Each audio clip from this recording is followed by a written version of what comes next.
Welcome everyone to the House Committee on Judiciary and Hawaiian Affairs. It is Wednesday, February 19th, 2025, here in Conference Room 325.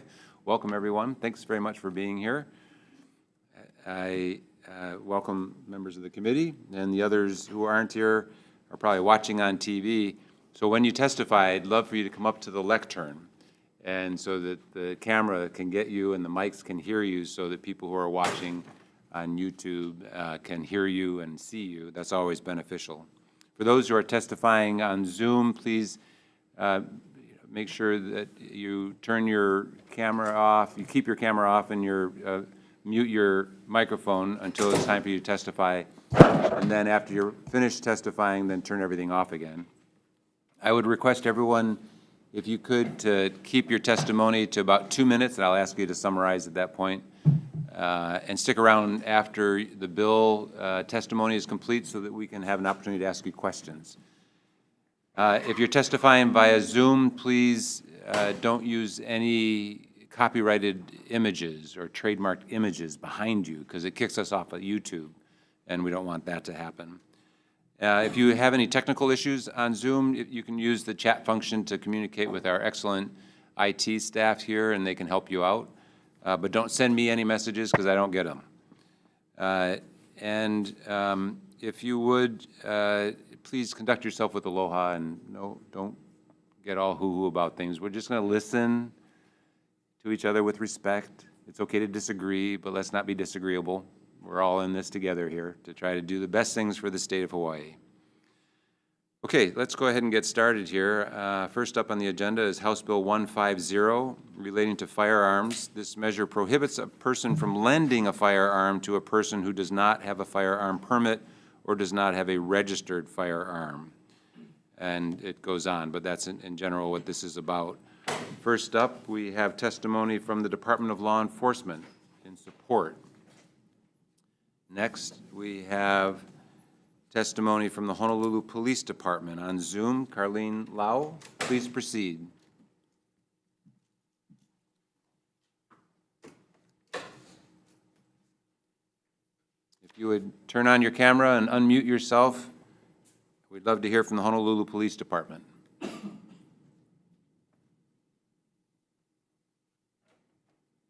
Maybe we'll come back. Oh, there we are. Hi. Oh, hello. Welcome. Please proceed. Hi, good afternoon, Chair, Vice Chair, members of the committee. I'm Major Carlene Lau of the Honolulu Police Department. I'm in charge of the Records and Identification Division. We submitted written testimony in support of this bill with some concerns. We stand on our written testimony, and I am available for any questions. Thanks. I usually ask people to summarize their testimony and highlight it. If I could, your last sentence is a strong one. Finally, although the HPD agrees that the borrowing of a firearm should be for a limited time frame, it would be very challenging to enforce. Do you want to just tell me what that means? So what that means is that it would, so the borrowing of a firearm, so like say the person lending it would be for a certain time frame, and then the person taking the firearm agrees to that time frame, but goes over that time frame, like HPD would, and the person lending it says, oh, that's okay, there's no problem. There would be a lot of difficulty in reporting it, and then like evidence in trying to prosecute something like that. So the enforcement side of like the time frame of the lending is a little difficult unless you have cooperation. Okay, thank you. I appreciate that explanation. Thank you very much. If you could stick around for questions, if any members have them, we'll have those questions right after we complete the testimony on this measure. Thank you very much. Thank you. Thank you. Next person who said they want to testify is Jerry Ewan. Welcome, Mr. Ewan. Please proceed. Hello, I'm Jerry Ewan from the Pu'uloa Rifle and Pistol Club. I strongly oppose this bill. First off, as a sportsman, if I were to lend my rifle to hunter friends, it'd be a lot of times hard if I had to demand to see a permit to acquire every time. people coming from out of state, they don't need that permit to acquire.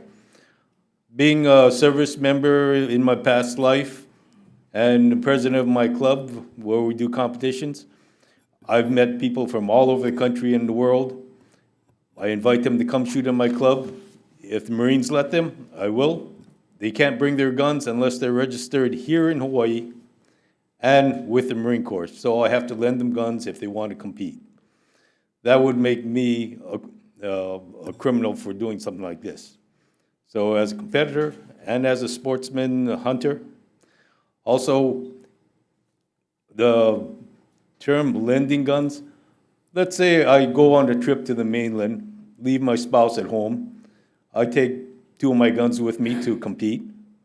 The other 18 guns are at home, so my wife doesn't have a permit to acquire. She's not registered to those guns. Is it fair to say that she becomes a criminal for being in the same vicinity with my guns in the safe at home, which she has access to in case of emergencies? Do I have my 2 minutes, or? Yeah, go ahead and summarize. You can wrap up. Okay. Third, as a citizen, this is just unconstitutional. So we do have the right to keep and bear arms. Second Amendment has been, fully examined, and we do have that right. And even President Trump came out, and he's going to protect it best he can.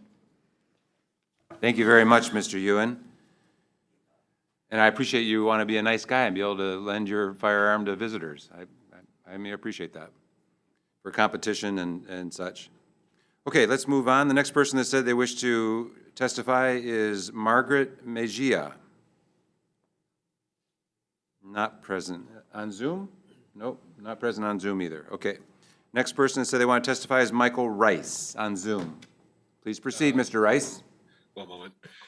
All right. As I stated in my written testimony, this bill is actually a catch-22 and is a de facto ban on the lending of firearms. Under current law, it's illegal to show your registration to paperwork to anyone other than HPD, or to the proper police authorities. Even the gunsmiths don't see your permit.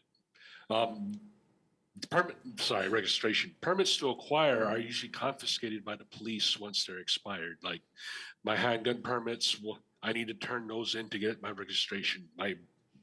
Even the long gun permit to acquire. If I show back up at HPD and it's expired, they don't give me that, put it, and they destroy it. So they don't let you keep your permits, and as I said, it's illegal to show your registration to anyone other than the police. So, like I said, this is catch-22, and it would also incriminate yourself because pretty much any crime involving a firearm gets elevated to a felony because of recent laws.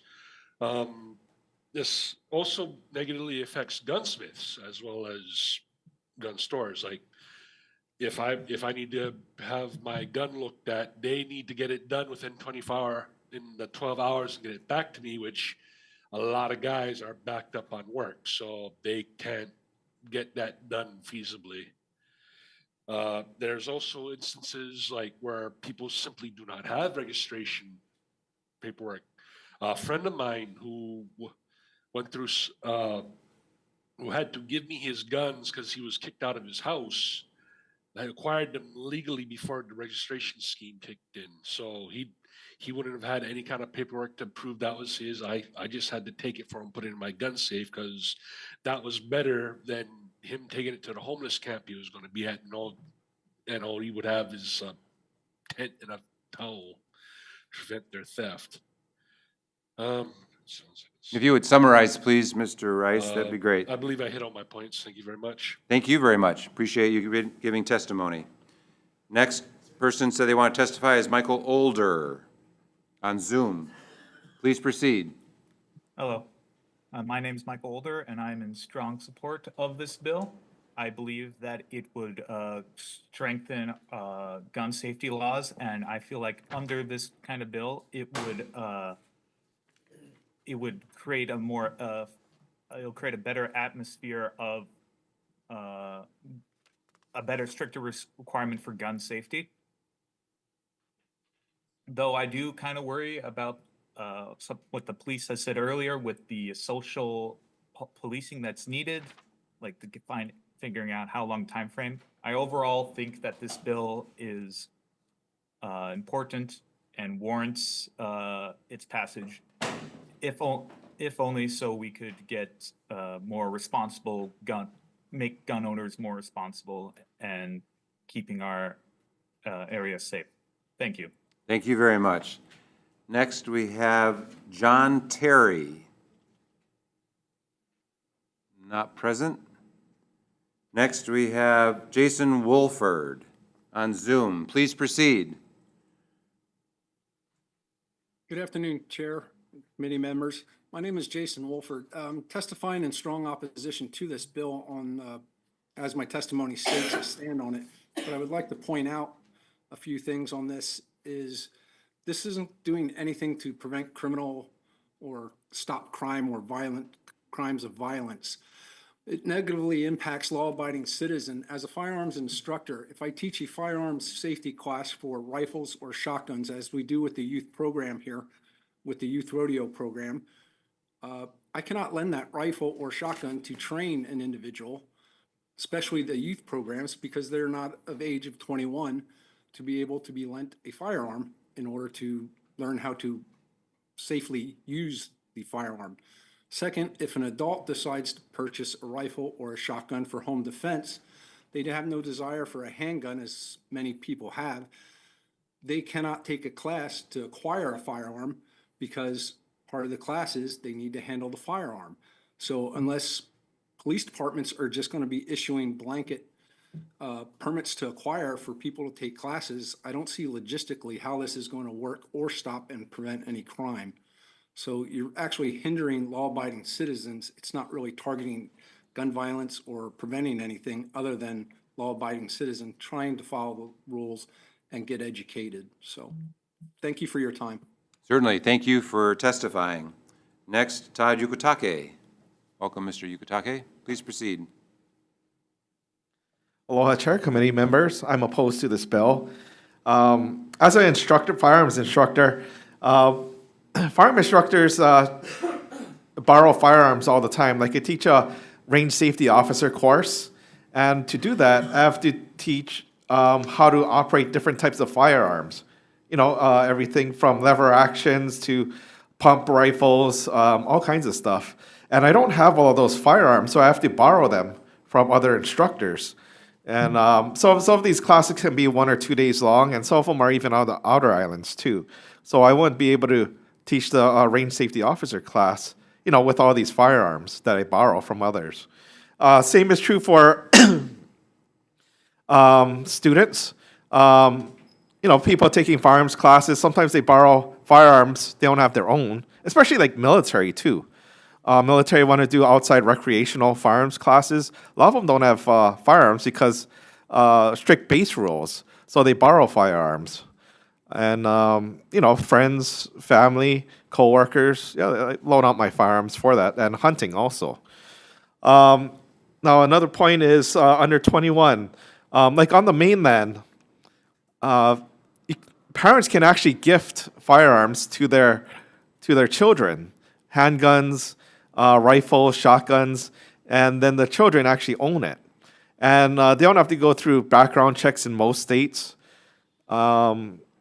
because the parent is the background check for their children.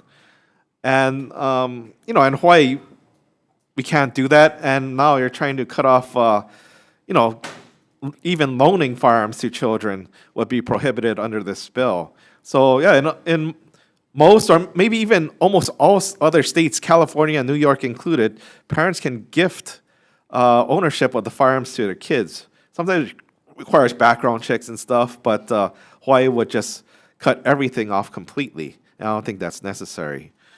If you would summarize, please, Mr. Yukutake. Oh, okay. Yeah, I'm opposed to this bill. Thank you. Thank you. I appreciate you giving testimony. The next person that said they wish to testify is James Wallace. Not present. Is there anyone else wishing to testify on House Bill 150? If not, questions, members? Any questions? Not? Thank you very much. Thank you to the testifiers. This was a good educational experience. That's part of why I hear bills, is that I want the members to understand the issues more. And even if we don't move the bills out, this is part of the learning process for legislators that have never been on this committee before. And firearms is an important issue that we have within our area of jurisdiction. So I appreciate your testimony because that helps educate all of us. Thank you. Next bill, House Bill 186, relating to harassment by stalking. This measure makes harassment by stalking a Class C felony. First up, we have Sonny Ganadin, Office of the Public Defender. Good afternoon, Chair. Good afternoon, Mr. Ganadin. Sonny Gannon, Deputy Public Defender. The Office of the Public Defender respectfully requested this bill be deferred. To be clear, HRS Chapter 711, 1106.4 is a C felony. It's aggravated harassment by stalking. So when an individual is charged for the second time with stalking within a 5-year period, and it doesn't have to be the same person, they can be charged with this C felony. There are many instances under the Hawaii Revised Statutes in which an individual can be charged with a felony, including terroristic threatening, for things that might be considered inclusive of stalking. The point of 711, 1106.4 is to deter escalation. So as things get worse, then we want to have sort of an intermediary misdemeanor charge against individuals to stop that behavior before it turns into something worse. And then there is, of course, mandatory jail time for instances of violating a protective order under Chapter 586, and a lot of the things that happen in interpersonal relationships. For that reason, we believe that this bill would cause far more problems than necessary. We respectfully request that it be deferred. And Mr. Gannon, I also want to, if you could explain your section in here about to amend the law by deleting a misdemeanor offense, which is punishable by up to a year in prison and a significant fine, would be unnecessarily severe, burdensome upon the court system, burdensome upon individuals who would otherwise never again engage in criminal conduct and would not deter crime. That's an important paragraph I want to make sure people heard. Did you have any more explanation on that one? No, I try to not just read from the testimony. No, but I just So, want to yeah, make sure go ahead. those who didn't have a chance to read your testimony got that, because that's an important point, it seems. Appreciate it, Chair. Yeah, okay. Thank you. Thank you, Mr. Gannon. Next up, we have Thomas Chang, Honolulu Police Department. On Zoom. Please proceed. Hey, good afternoon, Chair, Vice Chair, and members of the committee. My name is Thomas Chang. I am the captain for the Criminal Investigation Division of the Honolulu Police Department. Sorry, can you guys hear me? Sorry, Yes, can you guys hear we me? hear you just fine. Please proceed. Sorry, okay, the video came on. So HPD supports Bill 186 relating to harassment by stalking. We believe that stalking is a precursor to more severe violent crimes. And I think the stricter measures will prevent people from stalking victims, and it'll give us a stronger capability measure, strengthen HPD's ability to combat harassment by stalking. Thank you. Thank you very much. Appreciate that. We've received written testimony from the Hawaii County Office of the Prosecuting Attorney in support, the Domestic Violence Action Center in support, and 4 individuals in support. Is there anyone else here wishing to testify on House Bill 186? Oh, please. Come on up.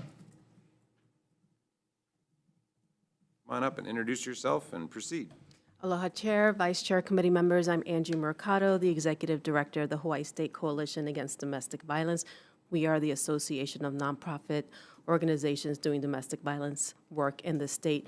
And so we're actually going to submit comments to this particular measure. We appreciate the legislature looking at stalking and its impact on intimate partner violence. As the public defenders have indicated, we recognize stalking as an escalation. We recognize that especially when there's a relationship they may have ended, we'll see that there are a lot more incidences of stalking, but we also know within a relationship that stalking happens. Our concern is that aggravated stalking is a Class C felony, and this would also increase harassment by stalking to a Class C felony. So if we're interested in effective prosecution of these types of cases, I think that there potentially could be a conflict in having two categories of a Class C felony. And so I'm open to hearing what prosecutors may say about the effective prosecution of these cases. Okay, so these are comments. These are comments. Got it. Okay, thank you very much. Appreciate that, Ms. Mercado. Next, we do have someone on Zoom, April Bautista, wishing to testify on this measure. Bautista. Not present. Okay. April Bautista wanted to testify in support. She was going to be on Zoom, but isn't there at the moment. Is there anyone else wishing to testify on House Bill 186? Oh, yes, please, come on up. Mr. Hugo, welcome. Please proceed. Chair, Vice Chair, members of the committee. Daniel Hugo for the Department of the Prosecuting Attorney. I'm just going to be offering comments. In addition to aggravated by stalking, which is currently graded as a Class C felony, there is also the offense of terroristic threatening in the first degree, which is repeated terroristic threatening on more than one occasion. That is also a Class C felony. So grading this offense as a Class C felony may create some conflicts with other similar offenses. Okay, thank you, Mr. Hugo. Anyone else wishing to testify on this measure? If not, questions, members? Yes, Mr. Shimizu, please proceed. Thank you, Chair, for your indulgence. Mr. Hugo, can I ask you a question, please?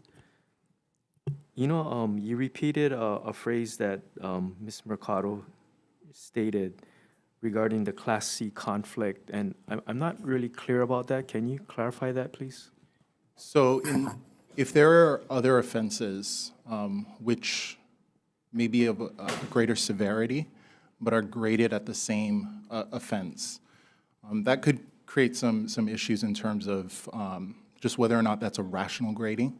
So aggravated harassment by stalking is a repeat of the harassment by stalking offense. Grading it at the same level, could be interpreted as at least a strange choice by the legislature. And then if you have terroristic threatening in the first degree, which is repeated acts of not just stalking, non-consensual contact, but also criminal threats, but that is also graded as a Class C. Again, that creates maybe some issues about the rationality of the grading scheme. So it's looking at it as a whole and not just the isolated offense. But, we do agree harassment by stalking is a crime and should be a crime. Follow up, please. Yes, please. Thank you, Chair.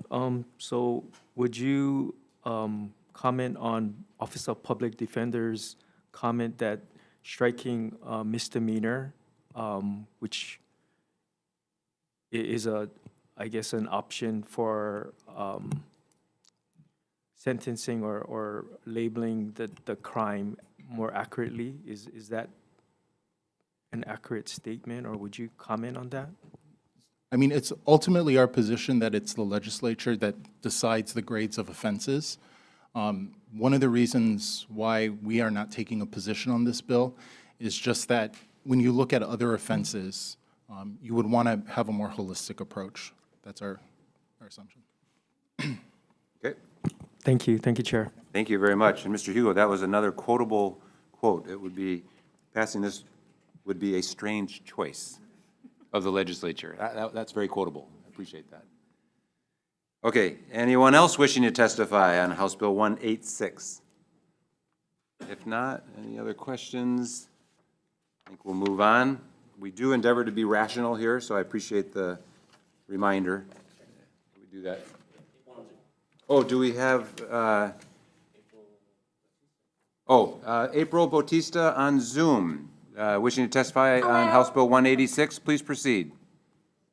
Okay, do I need to be on video or is? No, it you can okay? just speak, and we hear you clearly, so proceed, please. Okay.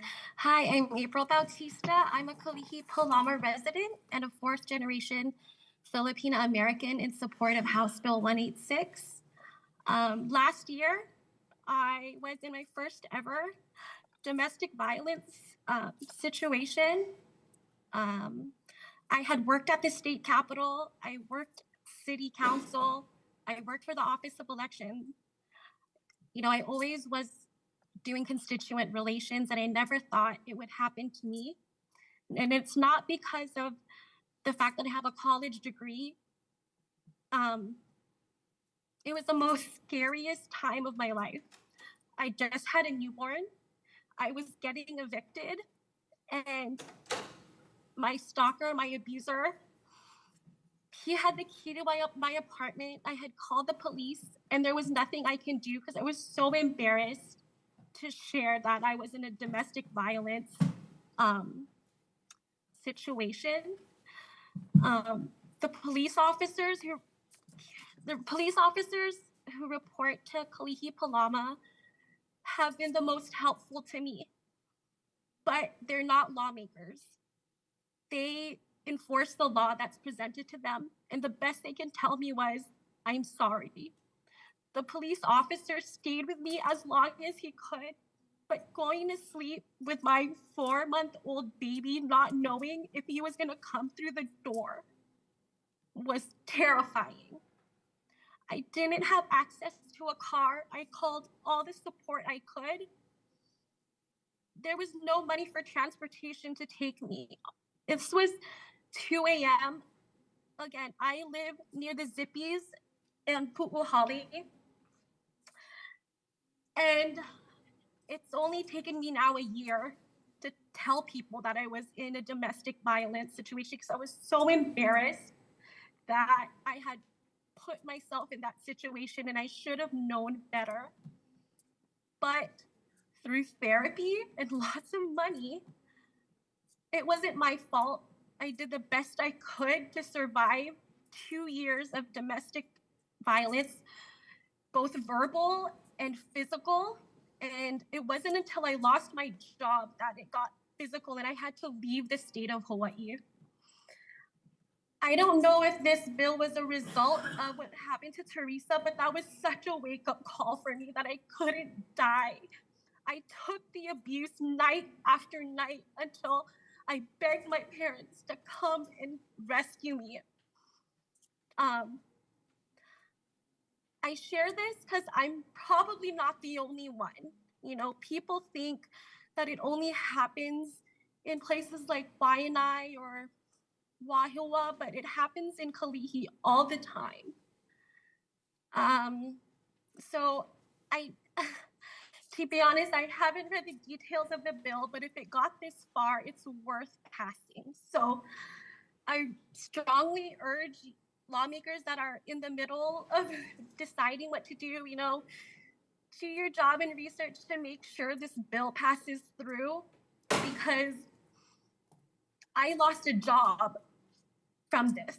I have a college degree, a master's degree. I'm preparing for law school because I don't want this to happen to anybody else. And, you know, thank you. Thank you very much, Ms. Bautista. I appreciate your strength and courage for providing testimony on such a traumatic experience that you've been through. Thank you for sharing that information with us. And you'll make a great lawyer, so keep up your work, and I hope you achieve your goal. Thank you very much for your testimony. Anyone else wishing to testify on House Bill 186? If not, questions, members. Representative Shimizu. Thank you, Chair. I actually wanted to ask a question to Public Defender Sonny Ganadin, but he stepped out of the room. Could I instead ask Mr. Hugo a question? Certainly. and hopefully you have the answer also. But in public defender's testimony, he states that a misdemeanor is punishable up to a year in prison and significant fine. Is that correct? So those are the maximum penalties. Uh-huh. And what is the penalty for Class C felony? The maximum penalty for a Class C felony is, well, in terms of imprisonment, 5 years. Okay, so last question, Chair. Instead of striking misdemeanor and replacing it with Class C, would it be a possibility to introduce the range that it could go from misdemeanor to a Class C? So the borderline between a misdemeanor and a felony does implicate many things like which court it's originally going to be placed in. There certainly are other possibilities for structuring penalties, and our office would be happy to discuss that with any members of the legislature. Okay, thank you very much. Thank you, Chair. Thank you very much. Any other questions, members? If not, thanks. We will move on to the next measure, which is House Bill 991, relating to criminal history record checks. This measure deletes the term, quote, "agent of the contractor," end quote, in a certain section of the HRS to comply with requirements of the Federal Bureau of Investigation, because the FBI deemed the term overly broad for purposes of accessing its criminal history background information. So first up on this, we have Mr. Phil Higdon. Lucky us. Good to see you, sir. Those knees are working well. Kinda. Good afternoon, Chair Tarnas. Good afternoon, sir. Vice Chair and committee members. My name is Phil Higdon. I'm the administrator of the Hawaii Criminal Justice Data Center, and the department has submitted written testimony supporting this bill with comments. This bill intends to amend sections 28-17B and 846 2.7B 49 of the Hawaii Revised Statutes by deleting the term agents of contractors. To fingerprint individuals for non-criminal justice purposes, the Federal Bureau of Investigation's Criminal Justice Information Law Unit reviews enacted legislation to authorize the submission of fingerprints to the FBI and the receipt of the FBI criminal history information. After reviewing the sections I mentioned just now, the FBI determined that agents of contractors was too broad and denied the department the authority to conduct fingerprint-based criminal history checks for those needing access to federal tax information. We're talking about fingerprints, just not criminal conviction information, but arrest information as well. So currently, they don't have that information, arrest information. So these amendments are necessary for the department to conduct fingerprints checks on individuals who need access to federal tax information. Thank you. Thank you very much, Mr. Higdon. Is there anyone else wishing to testify on House Bill 991? If not, questions, members? Seeing none, we'll move on. Thank you, Mr. Higdon, for educating us about the need for this bill. Next up, we have House Bill 995 relating to firearms reporting. This measure amends the annual reporting requirements imposed on the Department of the Attorney General and the Chief of Police of each county regarding licenses to carry firearms. First up, we have Julie Ebato, Attorney General. Boy, we've got all the heavy hitters from the AG here. Thanks for being here. Please proceed. Good afternoon, Chairman Tarnas, committee members. I'm Julie Ebato with the Department of the Attorney General. I'm the administrator of the Crime Prevention Justice Assistance Division. Thank you for hearing this bill. We strongly support the bill that you had just highlighted. The bill does remove the deadline of April 1st for the department to publish its annual report. It'll basically allow us to complete the report within our given resources. It will still allow us to complete an annual report. I just want to be clear about that. It does extend the date for the county police departments to provide their data, moving the deadline from February 1st to March 31st of each year, again, to provide them additional time to complete their report and submit it to us.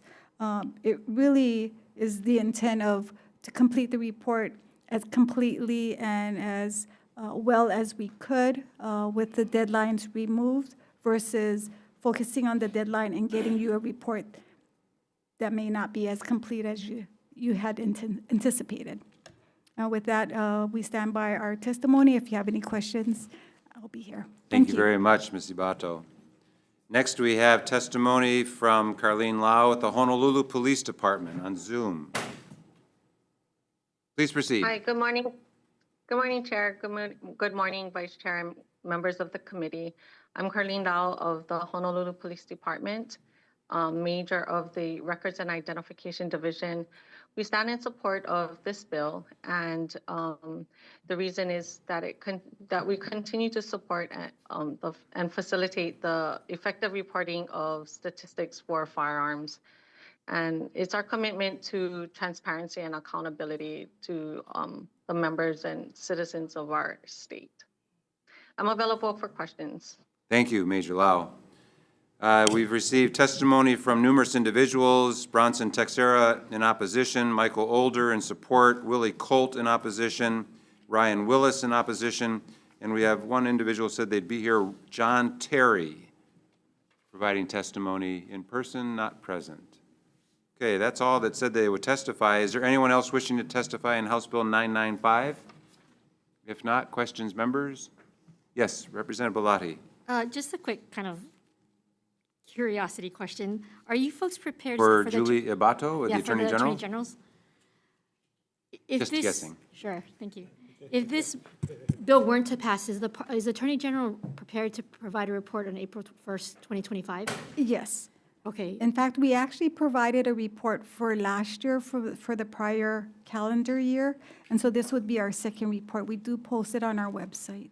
I'm just wondering for, purposes of policymaking, if we're able to reset the timeline anyway, if the deadline were to be made so that it would be, the data would be available, the most fresh data would be available to policymakers, if that's not a better timeline to work with. It's just a suggestion. I mean, I guess another way to ask this question is, what other agencies are looking for this information to make decisions? To tell you the truth, I don't know. We're providing this report more to meet the statute requirements in terms of who's downloading and who's accessing it. I haven't received any queries asking for clarification or questions relating to the report, so I'm not sure who's benefiting from the reports, to tell you the truth. As I look at the data, it seems that it would be something that legislators would find interesting for policymaking purposes. So thank you for answering my questions. Thank you, Chair. Certainly, thank you. Thanks very much, Ms. Ibato. Any other questions, members? If not, thanks very much. We'll move on to the next measure, House Bill 998, relating to the contents of citations. This measure clarifies that the omission of certain information or any error in a citation does not constitute ground for dismissal of a charge or for reversal of a conviction if the omission or error did not prejudice the defendant. First up, we have the Attorney General. Mr. Mark Tom. Good afternoon, Chair, Vice Chair, members of the committee, Deputy Attorney General Mark Tom for the department. Department is in strong support of House Bill 998. So specifically 803-6 of the Hawaii Revised Statute, that is the section that covers and governs issuance of a citation, and it also provides guidelines of what needs to be in a citation. Some of that information is impractical, impossible to get, such as a social security number if the individual is not willing to provide that. They don't have a social security number. So just, quoting Mr. Hugo, it would just be a strange choice when you're not able to get that information, that the remedy would be dismissal or a reversal. And because of that, this bill would just ensure that there's consistency among the courts that what the remedy is when a situation like that arises. I will be here for questions. Thank you. Thank you very much, Mr. Tom. Next, Mr. Hugo, Department of Prosecuting Attorney. Good afternoon, Chair, Vice Chair, members of the committee. Daniel Hugo for the Department of the Prosecuting Attorney for City and County of Honolulu. We support this measure, and I just want to illustrate an example of how this would work. If you have someone who does not have a social security number, right now, a strict plain reading of the statute says that that is required for a citation. So an officer does not have the option to cite. What are their other three options? Their first option could be that they could issue a penal summons, which is a long, lengthy process in which they will be playing possibly hide-and-go-seek with this person, because the minute that summons is, or the complaint on that summons is filed, the Rule 48 clock is ticking. They could potentially go for an arrest warrant, which is also another lengthy process, but which will result in the arrest of that person, or they can arrest them on the spot without a warrant. That person will likely be arrested on the spot without a warrant because the officer sees that as a matter of law, they cannot issue a citation. We think that's an absurd result. We think this language is already implicit in the statute, but we do have appellate courts that are taking a very literalist approach to statutes, and if this is what's needed to clarify it, we would support that. Thank you. Thank you very much, Mr. Hugo. We have written testimony and support from the State of Hawaii Organization of Police Officers and from an individual, Ruth Love, all in support. Is there anyone else wishing to testify on House Bill 998? If not, questions, members? Seeing none, thanks very much to the testifiers. We will move on to the next measure. House Bill 457 relating to civil rights protections. This measure requires state and local law enforcement agencies to notify an individual of their rights when in law enforcement agency custody before any interview with the United States Immigration and Customs Enforcement on certain matters regarding immigration violations. First up, we have Mr. Ganadin, Office of the Public Defender. Good afternoon again. Good afternoon. Vice Chair Sonny Gannon, Deputy Public Defender. The Office of the Public Defender is in support of this measure. Federal detainment by ICE agents or Immigration Customs Enforcement agents or other duly charged enforcement agencies, these are not criminal detainments, and the federal courts have not really weighed in on the constitutionality of these detainers. But for the people who are detained, this is a significant thing. They are not immediately given a charging document. So unlike for citizens, for most of us here, it is not legal that they are being told why they're being held in detainment. We are in uncertain times right now with regards to immigration law, who is enforcing, what they're going to enforce, and the changes that are going to happen in the next few months. For that reason, we believe that there should be some certainty here under state law. It is possible to do these warnings to an individual who might be charged with a detainer through some sort of policy by the county or by different versions of law enforcement or other nonprofits, but we believe it's the role of the state to step in, create some uniformity, create some certainty here in these uncertain times. For that reason, we support. Thank you, Mr. Ganadin. We received written testimony and support from the Hawaii State LGBTQ+ Commission, Kathleen Odell. And we have written testimony and support from the Hawaii Civil Rights Commission, Hawaii County Council woman Kaji Wada, the Oahu Filipino Community Council, Pride at Work Hawaii, Stonewall Caucus of the Democratic Party of Hawaii. And then we have on Zoom, Miss Jamie Detweiler, Hawaiian Islands Republican Women. Not present. Oh, this is LGBT here? I'm here. Okay, Kathleen Odell, please proceed. Hi, Dr. Kathleen Odell, Chair of the LGBTQ+. Could you speak up? You're very quiet. Can you hear me now? Yes. Okay, super.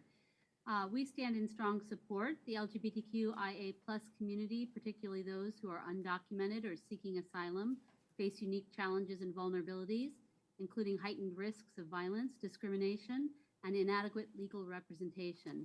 By passing House Bill 457, Hawaii can set a precedent for humane and just policies that protect all residents, regardless of immigration status. Thank you. Thank you very much for your testimony. Ms. Jamie Detweiler, I mentioned she wanted to testify, but she's not present in opposition. Next, Sandy Ma from the Legal Clinic. Welcome, Ms. Ma. Please proceed. Good afternoon, Chair, Vice Chair, members of the committee. Sandy Ma for the Legal Clinic.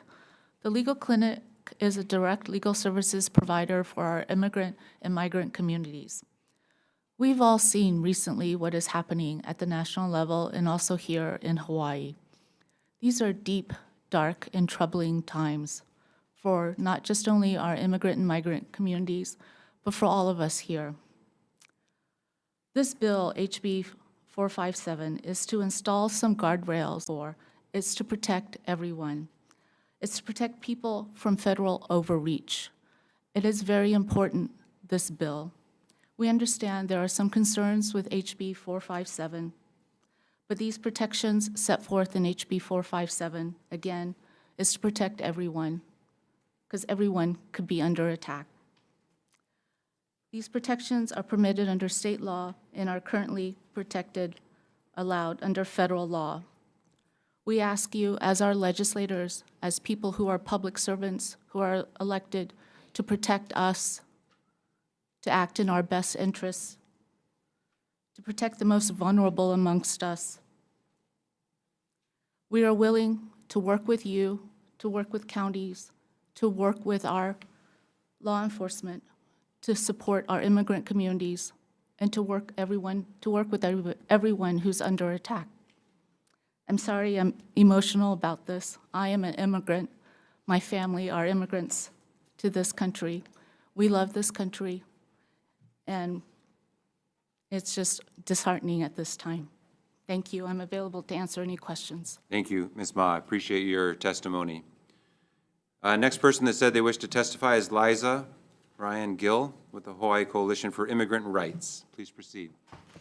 Aloha, Chair, Vice Chair, members of the committee. Liza Ryan Gill with Hawaii Coalition for Immigrant Rights. We're a coalition representing about 30 immigrant serving and led organizations across the Pai'aina.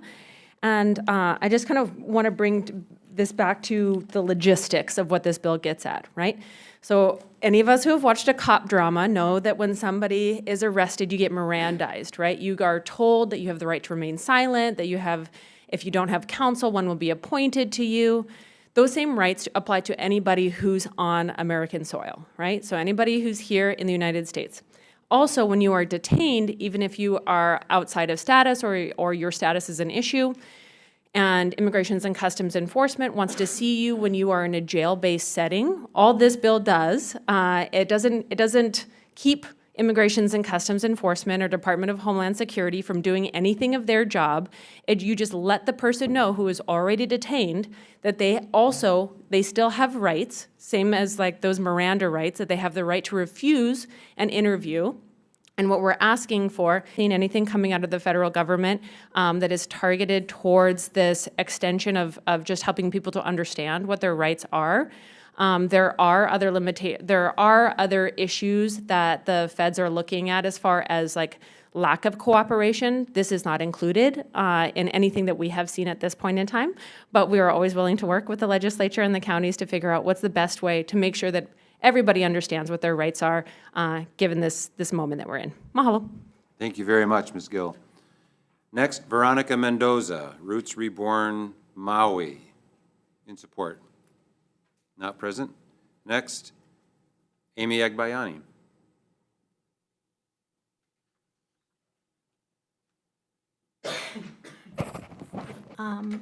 Thank you very much. This bill is actually an effort to provide protection.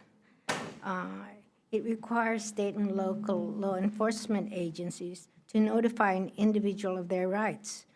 That seems okay. So I don't have much more to say than we need to make sure that we provide as much protection and support for every individual in Hawaii, including those who are immigrants. Thank you. Thank you very much. Next, Michael Older on Zoom. Please proceed.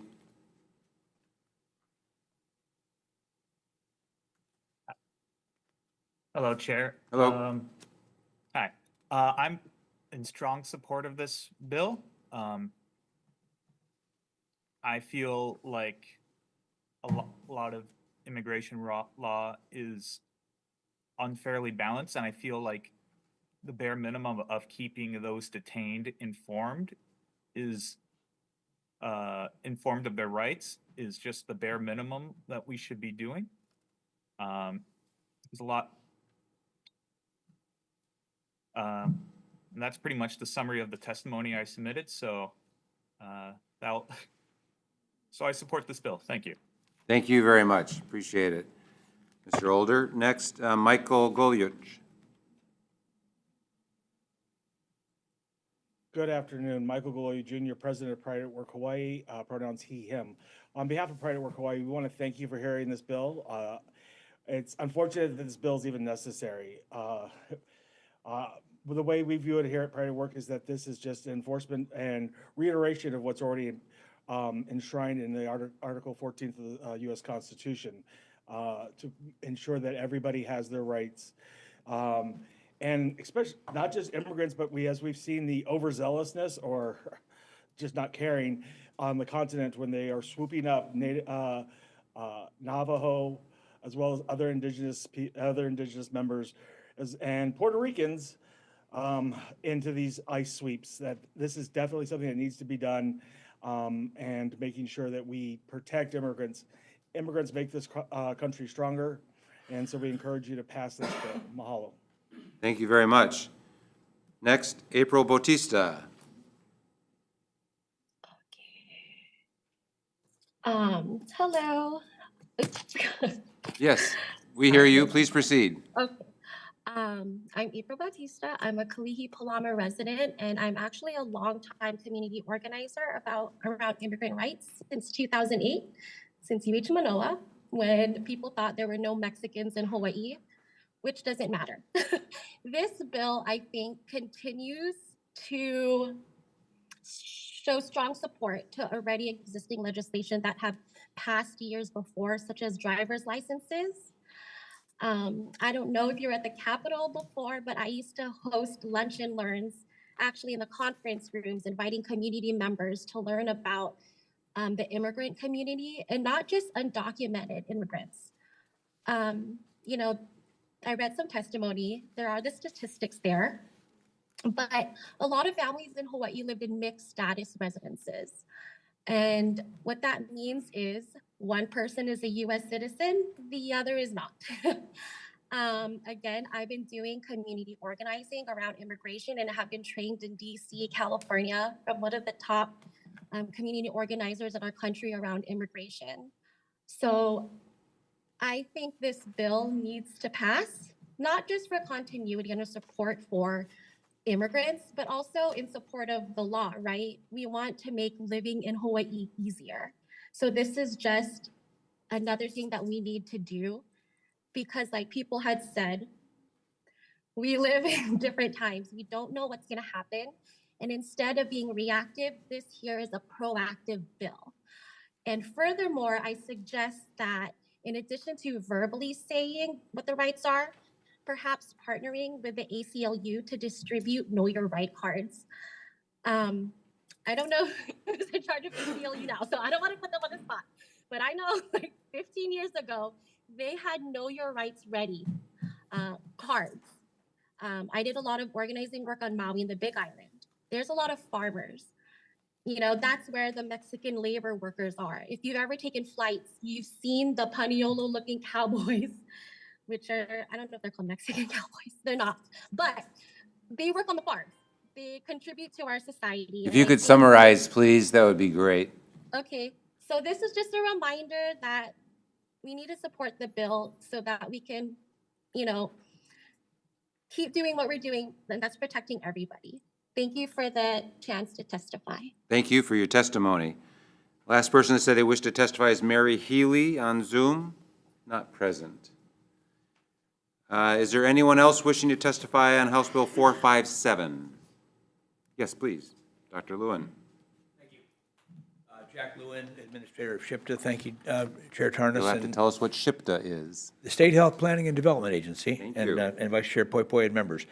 Yeah, although we're focused on healthcare, clearly the immigrant issue here is an impediment to having immigrants in Hawaii seek healthcare services out of fear. It's a big concern.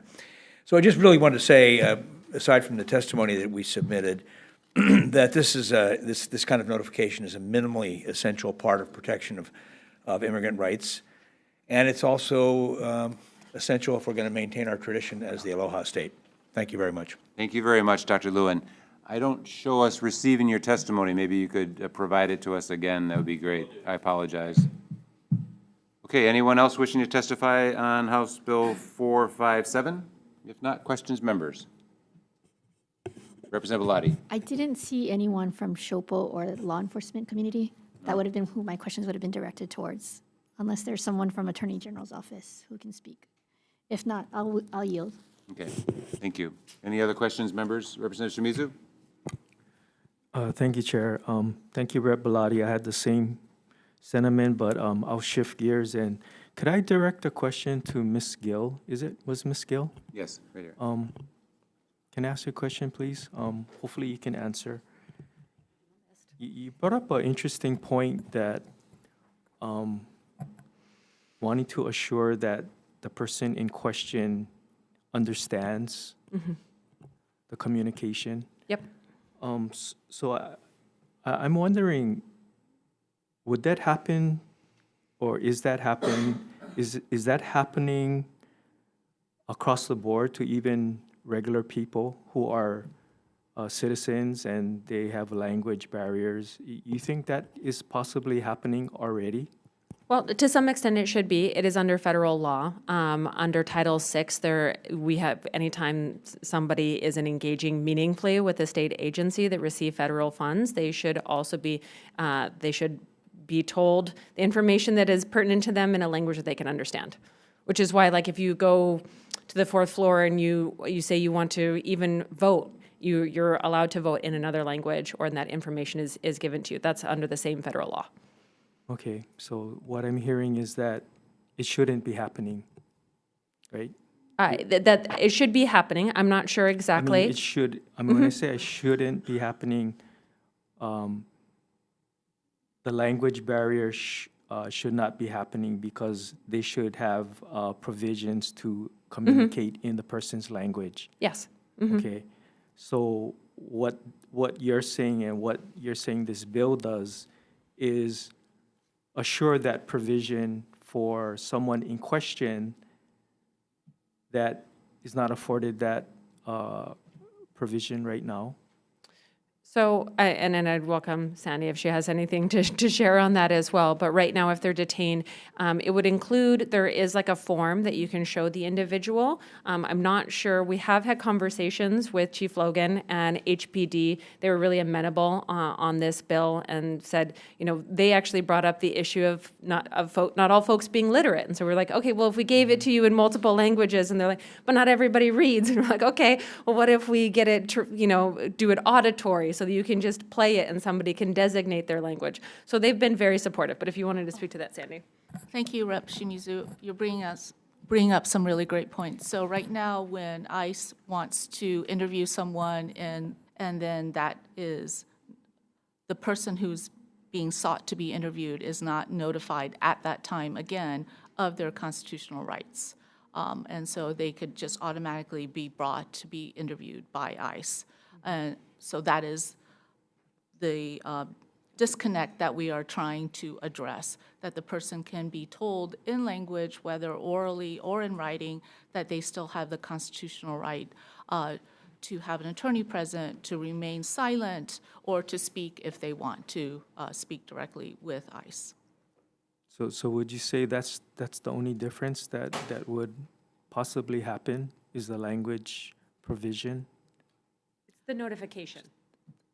And then there is a second part to that bill in which if ICE seeks to transfer the person to ICE custody, a lot of times that transfer happens automatically if the state and local law enforcement decides to honor it, and that when that transfer happens, that person's designated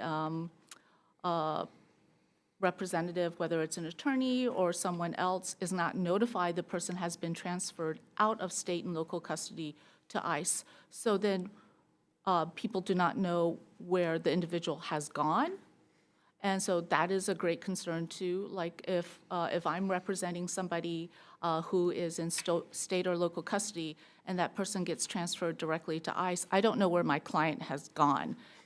And so that's a big concern too. What you just described is beyond the initial point of time element that we're talking about in this bill, correct? No, that's in the bill too. That's the second part. That's also in the bill. Okay. So I we were guess trying to address what I'm two trying to things. establish is when I look at Shopo's testimony, which is, our first responders, police officers, their testimony states that everyone has the right and they're not going to be treated differently, even if they are an illegal immigrant. So I'm just trying to weigh their testimony that states it's not necessary because they do treat everyone equally. So I'm just trying to establish facts at this point. Thank you. No, and we are so glad that our, police union has come out and stated that, and we have no reason to dispute that or doubt that. We've also spoken with our police chief, Logan, and he stated, or his representative, because we were all in the room together, stating that when someone is in custody, they often do not understand the language and often do not read in language as well. And so we're trying to bridge that disconnect and make sure people's rights are protected. Everyone's rights are protected. Yes, absolutely. Thank you. Thank you so much. Thank you, Chair. Thank you very much. Thank you to the testifiers. Any other questions, members? If seeing no more questions, we'll move on. Thanks very much. Next bill, House Bill 729, relating to marriage of minors. This measure raises the minimum age to enter into marriage from 16 to 18 years of age and repeals the authority of parents in the family court to consent to a minor's marriage. Repeals spousal cohabitation after the parties attain legal age as an exception for an annulment based on non-age. And repeals exemptions for sexual assault of a minor if the perpetrator is married to the minor. First up, we have testimony from the Department of Health.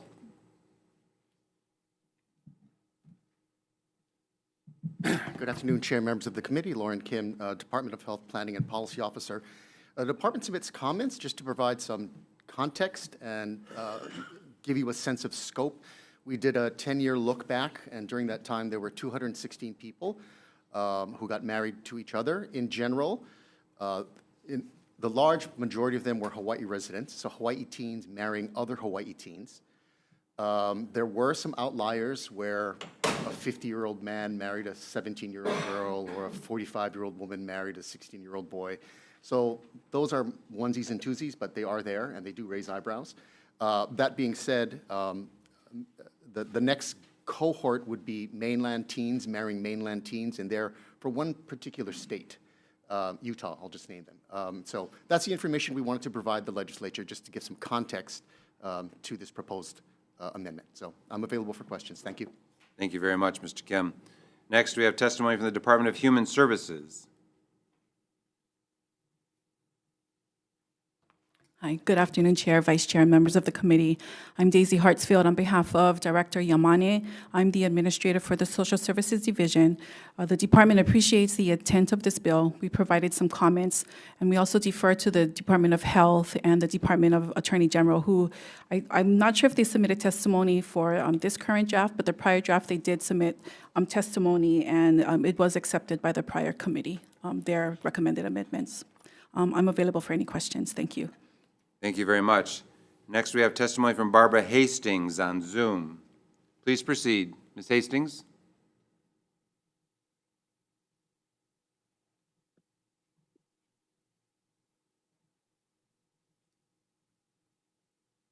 Hello. I'm Barbara Hastings. I'm calling in from Hilo, Hawaii. I'm testifying on behalf of the Zonta Club of Hilo. We're part of an international organization that empowers women and girls. In Hilo, we have been involved in that mission for 75 years. There are also groups on Oahu and Kauai that work on the same effort. We are supporting this bill. We urge you to pass it, and we thank you so very, very much for hearing it. Thank you very much, Ms. Hastings. Next, Juliette Toulang on Zoom, not present. Also in support from the Zonta Club of Hilo. Next, Dre Fields on Zoom. Hello. Hello, please proceed. Yes, Chair Tarnas, Vice Chair, and members of the committee, thank you for your time today. My name is Dre Fields, and I'm here representing Unchained at Last, the only survivor-led nonprofit dedicated to ending forced and child marriage in the United States through direct service and systems change. I stand before you in strong support of HB 729. Let's be clear, Hawaii's current law is dangerous. Right now, a 16 or 17-year-old can be entered into marriage with nothing more than parental consent. And even more troubling, a 15-year-old can be married off with judicial approval. Now, as direct service providers, we know the reality behind those legal loopholes. When someone is forced to marry, it is almost always the parent who plays a central role in making it happen. Parental consent too often means parental coercion. And the judicial approval process, it provides no real safeguard. A judge isn't even required to interview the 15-year-old. But even if they did, let's be honest, when a child is forced into marriage, they're also forced to lie about it. The dangers don't stop here. Under the current law, marriage automatically emancipates a minor regardless of their financial independence. That means a child can be left financially dependent on their spouse, a well-documented risk factor for domestic violence. And here's something even more alarming. The law doesn't just put minors at risk. It undermines Hawaii's own statutory rape law. It creates a loophole, a get-out-of-jail-free card that can be exploited by child predators. It also opens the door for human trafficking. Right now, a gap in federal law allows marriage to be used as a cover for trafficking minors. And the federal government has yet to close that loophole. That leaves states like Hawaii responsible for stepping in. But beyond the flaws in the law itself, let's talk about the brutal reality of child marriage. It is a legal trap. Before turning 18, a child who is married faces almost insurmountable barriers to escape. They may not be able to leave home, access domestic violence shelter, hire a lawyer, or even file legal action. That's why the United Nations considers all child marriage to be forced marriage. And let's not sugarcoat this. When a girl faces a forced marriage, when girls facing forced marriage reach out to us and learn of the few options they have, some fall into despair. We have seen some turn to self-harm. We have even seen some suicide attempts. And the damage doesn't end at childhood. Studies show that child marriage devastates nearly every aspect of an American girl's life, from their health, their education, their economic opportunities, and their physical safety. That's why the U.S. State Department calls marriage before 18 a human rights abuse. That is not a rare problem. Between 2000 and 2022, 835 minors were married in Hawaii. The vast majority, 82%, were girls wed to adult men with an average age gap of 4 years. The simple solution? It's common sense. Set the marriage age at 18 with no exceptions. It costs nothing. It harms no one. It ends a human rights abuse. Hawaii has the opportunity and a responsibility to take action. Let's get this done. I ask for your favorable consent. Thank you, Mr. Chair. Thank you, Mr. Fields. Next, we have testimony from Lasman Chain, Hawaii State Commission on the Status of Women. Welcome. Hi, Chair, members of the committee. Yasmin Cheney, Hawaii State Lasmin Commission. Cheney. Sorry, I on the mispronounced status your of- name. No, this is like 5 million times a day I have this conversation. No problem. So I stand in support of this measure. Given that girls ages 16 through 19 have an increased risk of experiencing intimate partner violence, that minors cannot file for divorce if they're stuck in these abusive relationships, and then women who marry before age 19 face higher health risks. And it's for these reasons I urge this committee to pass this measure. Thank you. I'm available for questions. Thank you very much, Lasmin Cheney. Next, we have testimony from Michelle Hanash. On Zoom? Not present. In support. Next, we have Michael Older on Zoom. Please proceed. Yes.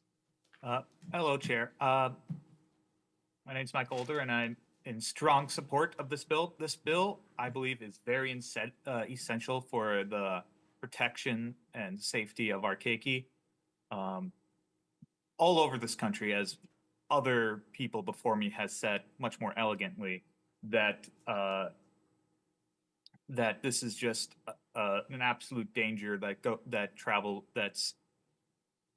affects everyone in the nation, especially. So I wholeheartedly support this bill.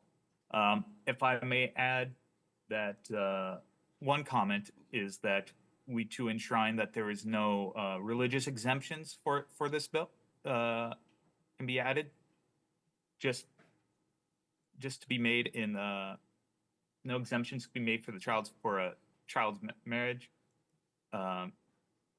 That's another loophole that has been added that a lot of other states with child marriage laws have used to get around it, and I would better safe than sorry.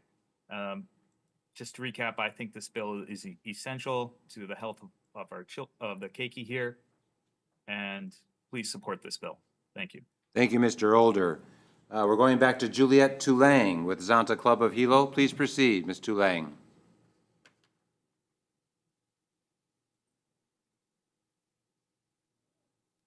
No exemptions to be made for the child. I'm not sure I'm in there. I hear you, so please proceed. That's another loophole. Okay, I just want to say thank you for this opportunity, Chair. And we are in support of this bill from the Zonta Club of Hilo, as you heard from Barbara Hastings. I do want to raise just one concern that I heard from someone that says, you know, if teen girls, they raised a concern that teen girls would not have spousal benefits We're going back if, to Juliette Toulang with Zonta Club without of Hilo. health Please proceed, insurance. Ms. Toulang. Here in Hawaii, we know that we have health insurance that can be provided for teen girls for prenatal care and other services throughout. And there are other I hear you, options. so please proceed. If somebody has their audio on, if you could turn it off. And, If you could turn off your speaker, Ms. Toulang.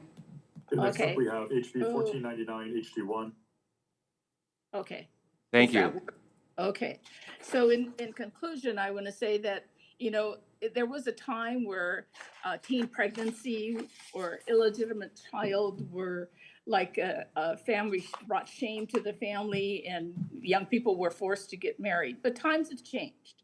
And the stigma is not there any longer. And we want our children to complete high school, to go on to education or a career that they're interested in. And so our goal is that, you know, just one child getting married in Hawaii before age 18 is one child too many. I thank you for your time and for supporting this bill. Thank you very much, Ms. Toulang. Next, we have testimony from Aliyah Abbas on Zoom. Please proceed. Yes, yes, hi. I will choose to keep my camera off so you guys could hear me clearly. We hear And you. also- Please proceed. Yes. Yes, and also because I do not want to cry on camera. Good afternoon, Chair, Vice Chair, and distinguished committee members. My name is Aliyah Abbas, and I'm a child marriage survivor and activist to end child marriage. I request you all to vote yes on HB 729 to eliminate the loopholes which allows the human rights abuse of child marriage to continue, further devastating the lives of girls forever. I have provided my written testimony as well, which I hope each of you will take the time to read. As a survivor, child marriage is personal, very personal, and I will not rest until it is eliminated across all states, all loopholes included. Voting yes on this bill would mean saving lives of the most vulnerable, our girls, our children. Loopholes of parental consent and judiciary approval must be eliminated. Parental consent is most often, parental coercion, as was in my case, and judicial approval allows for scared and helpless girls to be stuck in a lifetime of abuse, trauma, physical and mental health issues, marital rape, domestic violence, poverty, missed out opportunities, and education. Marriage before 18 is detrimental to the lives of girls. Please, please I speak as a survivor. You know, I've done this many times, but every time I have to testify, I am completely overwhelmed. I get depressed for days before and after. I please ask you to do the right thing and vote yes on HB 729, banning child marriage completely without any exceptions. Children have no business getting married. Absolutely not. A minor, it's absurd that minors can enter, a contract that they cannot leave. They cannot get help legally. Please, just do the right thing and vote yes. Thank you so much for your time. Thank you very much for your testimony, Ms. Abbas. We really appreciate it. Finally, the last testifier is Elena Ayoso on Zoom. Please proceed. Aloha, Chair, Vice Chair, and members of the committee. My name is Alina. I'm a BSW at the University of Hawaii at Manoa. We are always told to advocate, especially for those who cannot for themselves. So I'm here in support of this bill. This bill is a crucial step in protecting the rights, well-being, and the future of our keiki in this state. Child marriage has long-term consequences, often limiting educational and economic opportunities, while increasing the vulnerability of abuse for these children. And I strongly urge you to pass this bill, especially because it harms the keiki of our state. Mahalo. Mahalo. Thanks for your testimony. Is there anyone else wishing to testify on House Bill 729? Seeing none. Questions, members? No questions. Thank you very much to the testifiers. We're going to move on to the next measure. House Bill 994, relating to the offense of promoting pornography for minors. This measure authorizes the offense of promoting pornography for minors to be instituted by written information. First up, we have the Attorney General. Mr. Cook, welcome. Please proceed. Chair, Vice Chair, members of the committee. Deputy Attorney General Albert Cook from the Criminal Justice Division of the Department of the Attorney Generals. Department is in strong support of this bill. We do have an Internet Crimes Against Children task force who regularly does undercover operations, mainly looking for adults who are looking to have sex with children by using the internet. The common charges that we charge from those operations are electronic enticement of a child in the first and second degree, as well as commercial sexual exploitation of children, which is a Class C felony. The promoting pornography for minors comes up as a lot of these individuals will use adult pornography sent over the internet to minors as a means of grooming. And when that happens, we can charge that, but we can't do it by felony information. So if that conduct results in a charge, we have to take it to grand jury, which takes a lot more time and subjects the grand jury to having to hear testimony about some sordid things. So the department would rather it be able to be charged through felony information, which the other two crimes already are able to be charged. Thank you very much, Mr. Cook. We have written testimony and support from the Hawaii County Office of the Prosecuting Attorney, and we have testimony from Mr. Hugo, Department of the Prosecuting Attorney, City and County of Honolulu. Please proceed, sir. Good afternoon, Chair Tarnas, Vice Chair Poi, and members of the committee. Daniel Hugo from the Honolulu Prosecutor's Office. Within our office, we typically see this charge in two contexts. One is, as Mr. Cook said, sting operations, and the other is in grooming cases where there is an actual child, and typically there are felony sex offenses. Now, the felony sex offenses do need to be taken before the grand jury. There's no option to charge that by information. There's a finite number of grand jury slots, and we would prefer to have those reserved for cases where there is a real victim, a child in the, as opposed to operations where we've intercepted and stopped. And typically the witnesses in those cases would be police officers. So this would allow us to more effectively and efficiently use a very finite number of grand jury slots. Thank you very much, Mr. Hugo. We have also received two testimonies from individuals in support.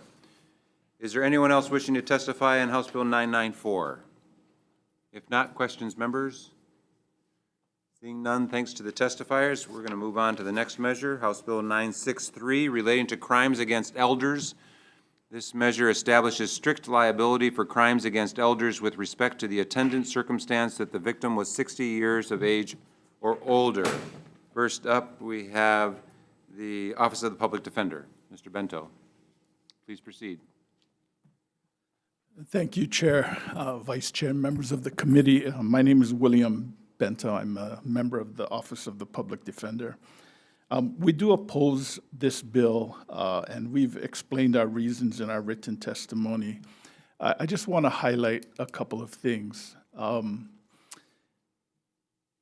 I've heard the prosecutor's office testify on this bill in other committees, and they say that it's difficult to prosecute these cases. But, you know, when you choose to give a group of people specific protection, there has to be language in the statute that identifies those people so that they can be given that special protection.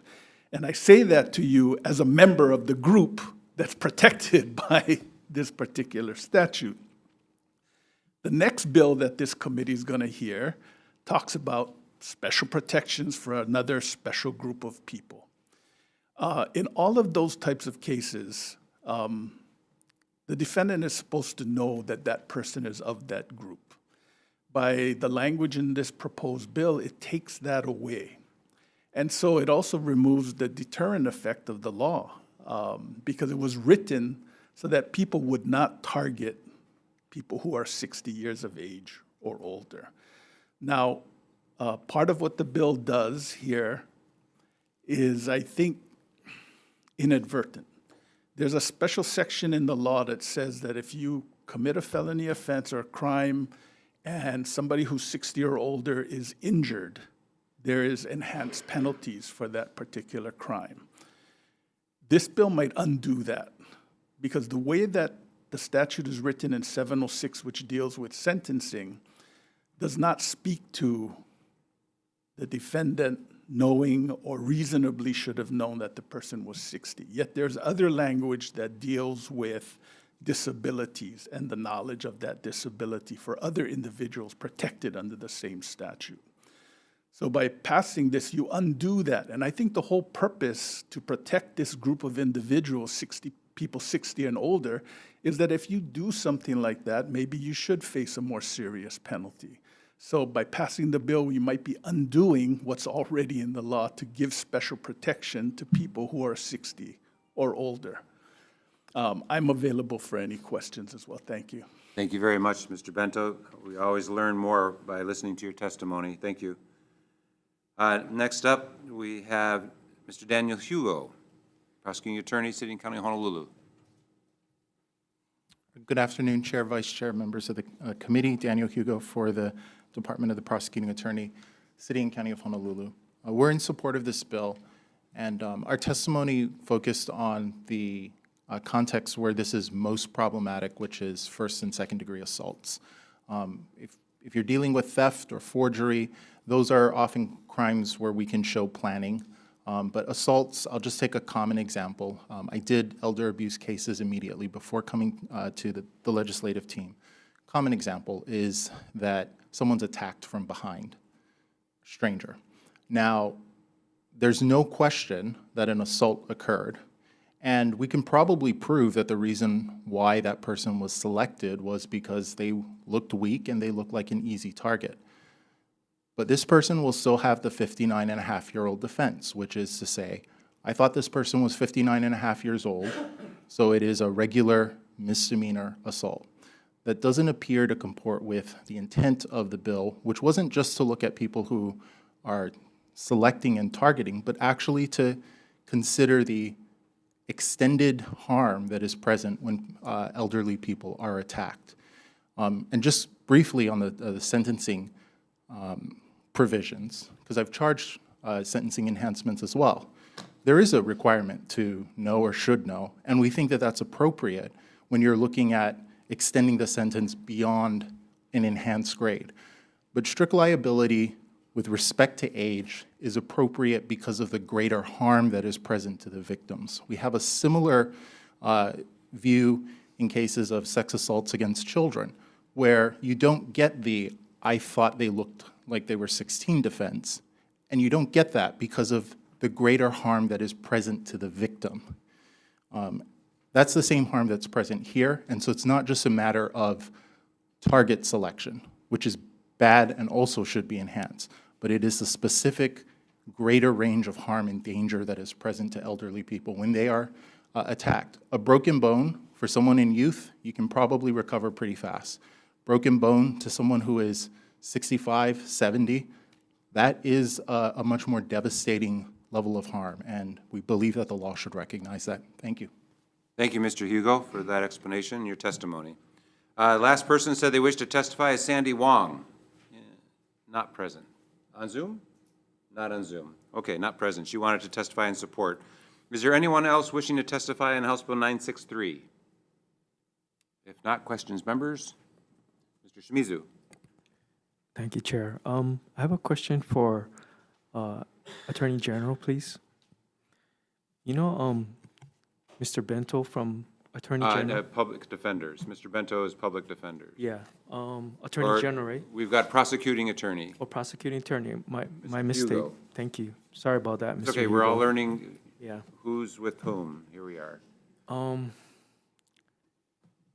I heard Mr. Bento's comment that if this bill passes, it will undo current laws or current law that protects senior class.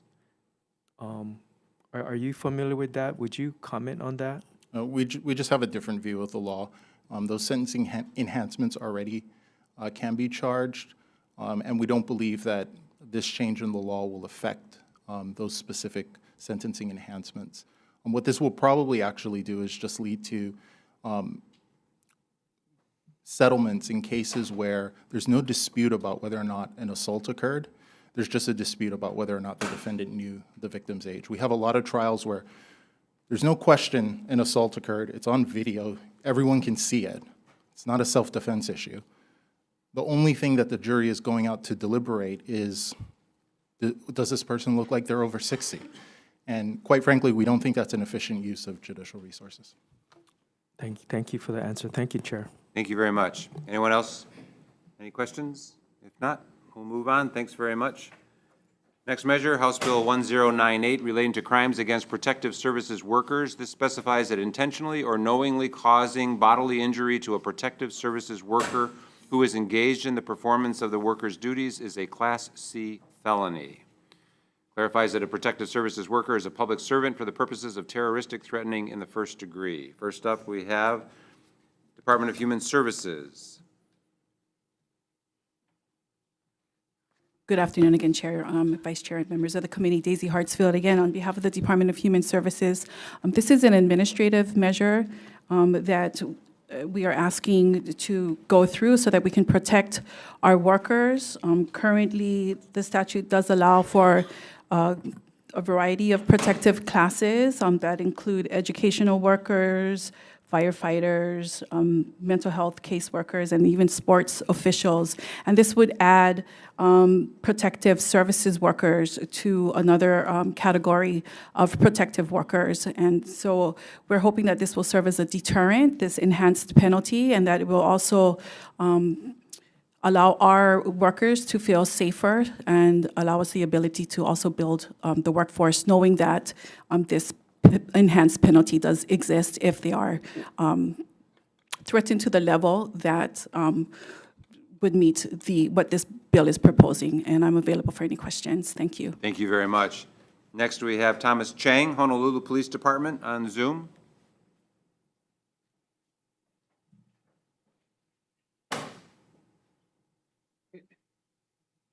Hey, good afternoon, Chair, Vice Chair, and members of the community.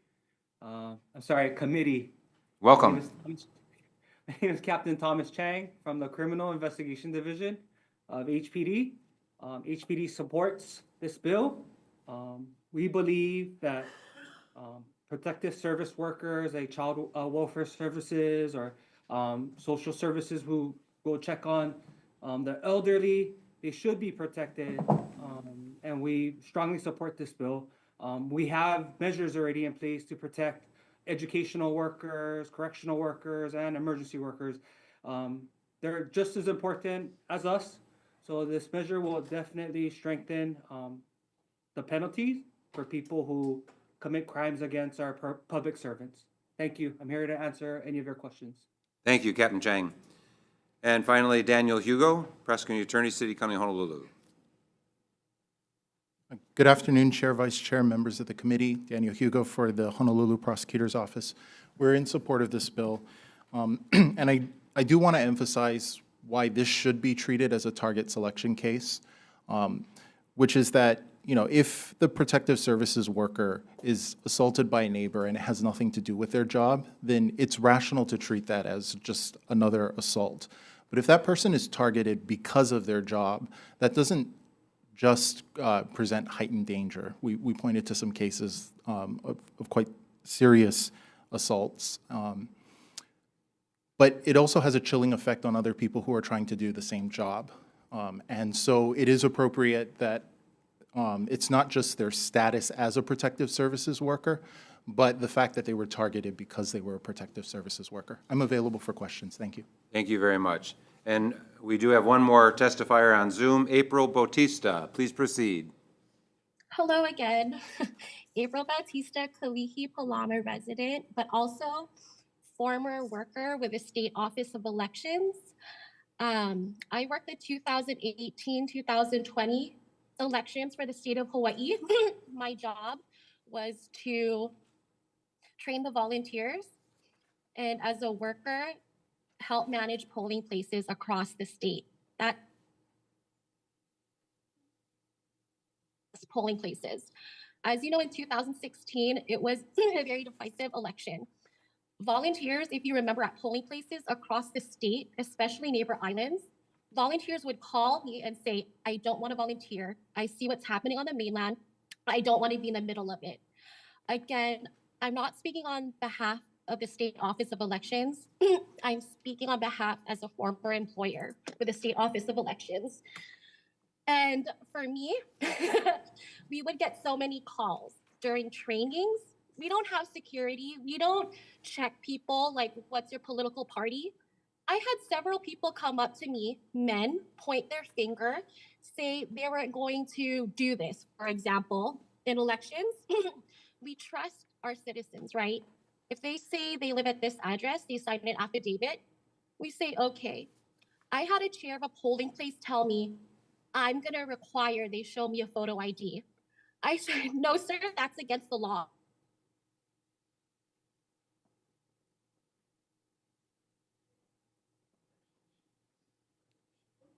Ms. Bautista, we've lost your signal.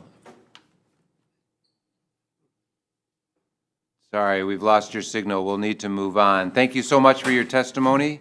I appreciate your support for this measure. Is there anyone else wishing to testify on HB 1098? If not, questions, members? Seeing none, we'll move on. Thanks very much to the testifiers. Next measure, House Bill 359 relating to covered offender registration. This amends covered offender registration laws to include offenders who, while acting in a professional capacity, commit either the offense of sexual assault in the 4th degree or sexual assault in the 2nd degree against a minor who is at least 16 years old. And it goes on to others, but that's the summary. First up, we have testimony from the Attorney General.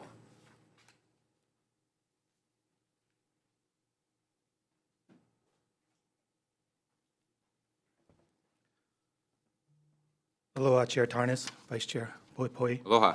And members of the committee. My name is Lauren Haugen. I'm a deputy with the Honolulu the Attorney General's Office. Thank you for this opportunity to provide testimony on House Bill 359. As indicated in our testimony, we're basically providing comprehensive updates to the enclosed gaps in the covered offender registry. That's Chapter Hawaii Rights Statutes 846D. And to provide the committee with a brief background as to the what that is Hawaii Criminal Justice Data Center. It maintains our sex offender registry. And if someone's convicted in Hawaii of a sexual offense or possibly convicted in another state of a sexual offense and decides to return or come to Hawaii to live, they need to be tiered and they need to be classified whether that offense is a covered offense under Hawaii's law. The tiering is important because that will allow the states to determine how long that person's on the registry and if they're able to terminate that or petition to terminate their names off the registry. So our recommendation is to make sure that in addition to those offenses are properly categorized and tiered. We're looking to other offenses to make sure those tiers are appropriate fits for those offenses.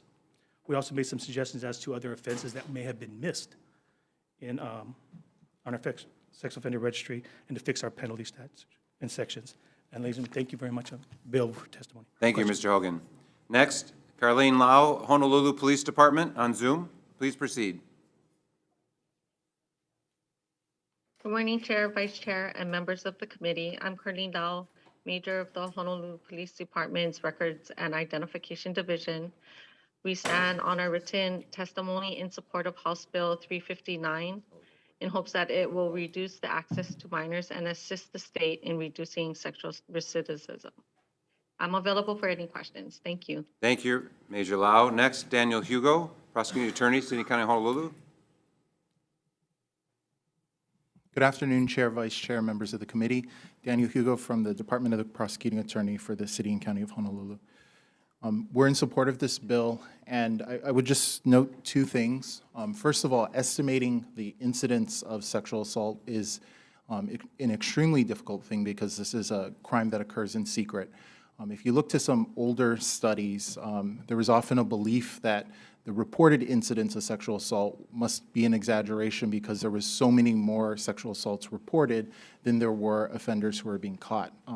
However, now that we have digital evidence, now that we have DNA, what we're finding is that, in fact, there is a very small number of extremely prolific predators. And by one estimate, before first arrest, a sex offender has 50 to 150 victims. So it's very important to be able to have identification of these people once they're caught. And the second point is that oftentimes sex offenders are able to access people because they look like pillars of the community, because they occupy positions of trust, because they are people who no one would suspect. The world would be so much better if you could just look and identify a sex offender. Unfortunately, we can't do that. It's very important in cases where somebody's been convicted, where it's been proven that they've abused their position of trust in order to access minors and commit this vicious crime, that the public has access to that information as well. Thank you. I'm available for questions. Thank you, Mr. Hugo. And next, Lasmine Chane.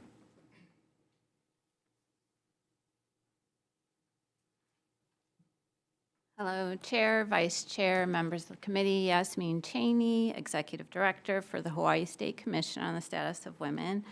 I think we need to pass this bill and give additional mechanisms for youth-serving organizations to make sure that sex offenders aren't put into another position of power and able to abuse again. So I would urge this committee to pass it to keep our children safe and support protective environments in which they can thrive. Thank you very much for this opportunity to provide testimony. Thank you, Ms. Chaney. Next, final testifier, April Bautista.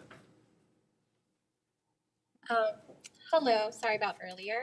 So for HB 359, I do testify in support. I think anything we're dealing with the minors takes extra precaution and I think well thought out responses on how to address it. And I thought this measure had already been talked about in the past, but I'm in strong support that there should be protections. Thank you. Thank you very much. Anyone else wishing to testify on House Bill 359? If not, questions, members? No. Thank you very much to the testifiers. We'll move on to the next measure, House Bill 389, relating to uncrewed aircraft offenses. Increases the penalty for using an uncrewed aircraft in the furtherance of the commission of a felony.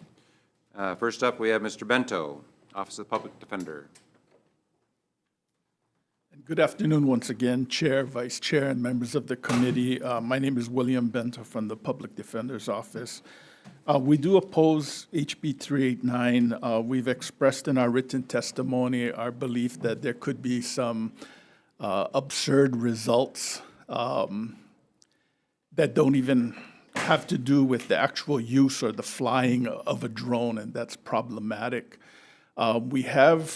But we do recognize that the prosecutor's office has a concern about what is called a Modica issue and the way in which cases get prosecuted. So we have proposed language that we believe would get rid of that Modica issue and keep the law the way it is. Our belief is that the way the law is written now was meant to be a catch-all. So if you commit certain crimes using a drone, it would be of a serious nature, a little less serious, and then there would be a catch-all for using a drone for any other non-enumerated felony offense, and that's fair under the law. But to then take that Class C felony and try to upgrade that into a Class A felony means that a person could commit a Class C felony but use a drone to do so, and now they're also charged with a Class A felony. So to alleviate the problem and this possible Modica question, we have proposed language we think takes care of that, and I'm available for questions. Thank you. Thank you, Mr. Bento. Next, Daniel Hugo, Prosecuting Attorney, City and County of Honolulu. Good afternoon, Chair, Vice Chair, and members of the committee. Daniel Hugo for the Department of the Prosecuting Attorney, City and County of Honolulu. We're in support of this measure. It's part of our legislative package. And we do point to the Modica issue, but there is also a second issue, which is that there is a lot of criminal innovation with drones. And we believe that having a Class A felony for using a drone in the commission of a felony is a strong deterrent against that sort of innovation. We point to ways that, people are thinking of ways to use drones in ways that, quite frankly, we cannot necessarily anticipate, and we would want a deterrent against that. The danger that is posed by drones is that you can extend the reach of operations, and you can also, there's a greater potential for acting anonymously because of that. And so that is the greater harm that is posed by this new technology. And so, we hope that people will use drones in lawful, productive ways, but criminals are going to have access to drones, and we want a strong deterrent against them thinking of new ways to commit new crimes with them. Thank you. Thank you very much, Mr. Hugo. We've received written testimony and support from 4 individuals. Is there anyone else wishing to testify on HB 389? If not, questions, members? Seeing none, we'll move on. Thanks very much to the testifiers. Next measure, House Bill 979 relating to summary possession. This measure requires that a current general excise tax license number for any rental income be filed with the complaint to the court for summary possession proceedings. And the judiciary needs to submit an annual list to the Department of Taxation of, with certain information regarding summary possession cases. On this measure, first up, we have the Department of Taxation.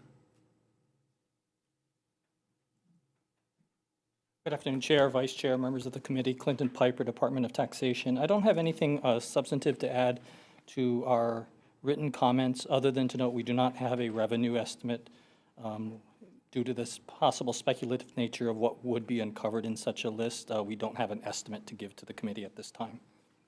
Thank you very much. Next, we have Michelle Acosta, Judiciary, providing comments.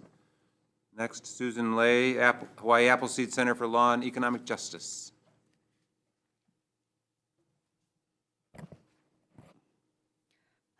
Excuse me. Hello, Chair Tarnas, Vice Chair Poi Poi, and members of the committee. My name is Susan Lay, and I'm providing testimony and strong support for Hawaii Appleseed Center for Law and Economic Justice. I also don't have anything to add apart from our written testimony, but I did want to reiterate a couple of our key points in our testimony. One of which is that this bill requiring the GET license number when filing a complaint for summary possession really addresses the issue of non-compliant landlords. With non-compliance, they're avoiding tax obligations, but as well, they're usually using their rental properties as they'll rent their units informally, and because of that, it operates outside of our normal legal framework and makes the tenants very vulnerable to unsafe living conditions, potential to be exploited by poor rental practices, and unlawful evictions. And I think the most important thing to consider is that with the requirement of the license to do a summary possession through the courts,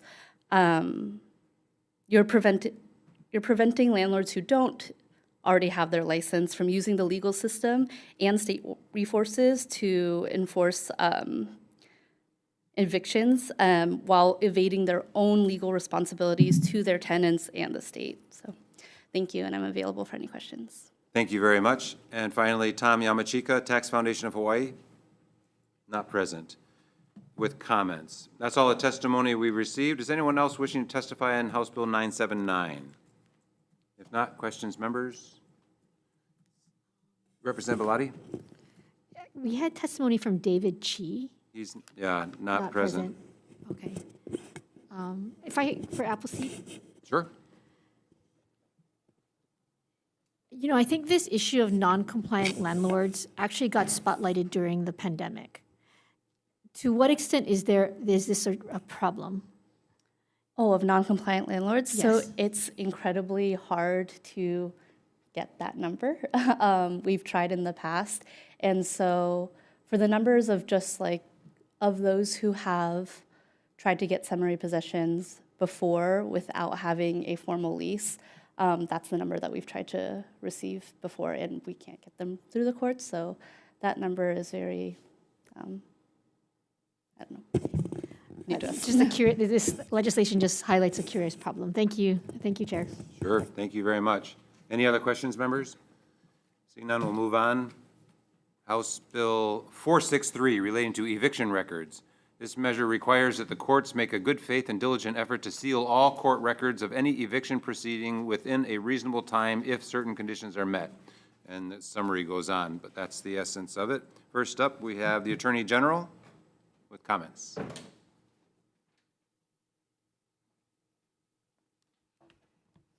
Good afternoon, Chair Tarnas, Vice Chair Poi Poi, Deputy Attorney General Alyssa Kao on behalf of the Department of the Attorney General.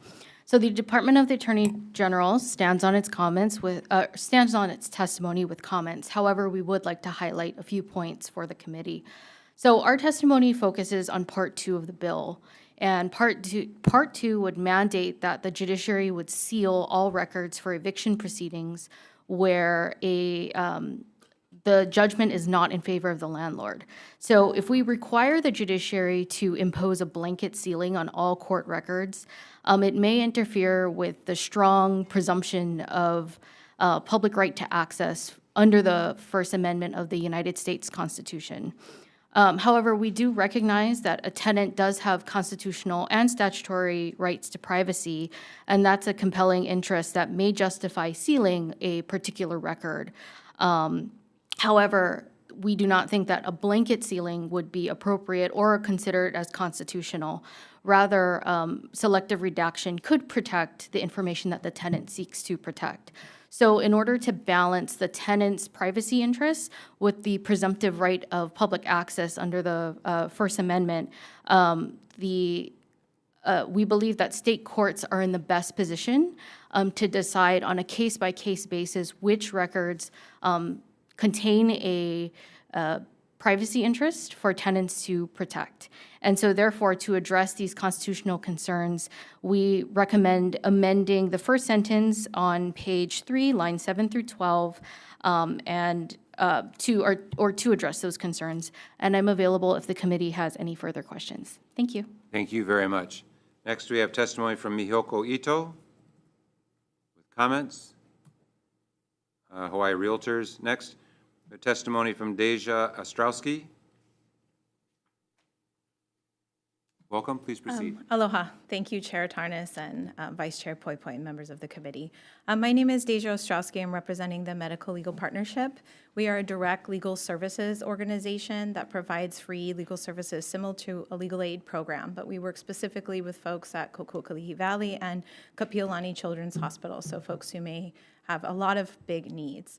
You have my testimony, but I just wanted to thank you for hearing this measure, and I'm hoping that it's something that we can push out and still talk about. These are the stories that I think never get heard or talked about.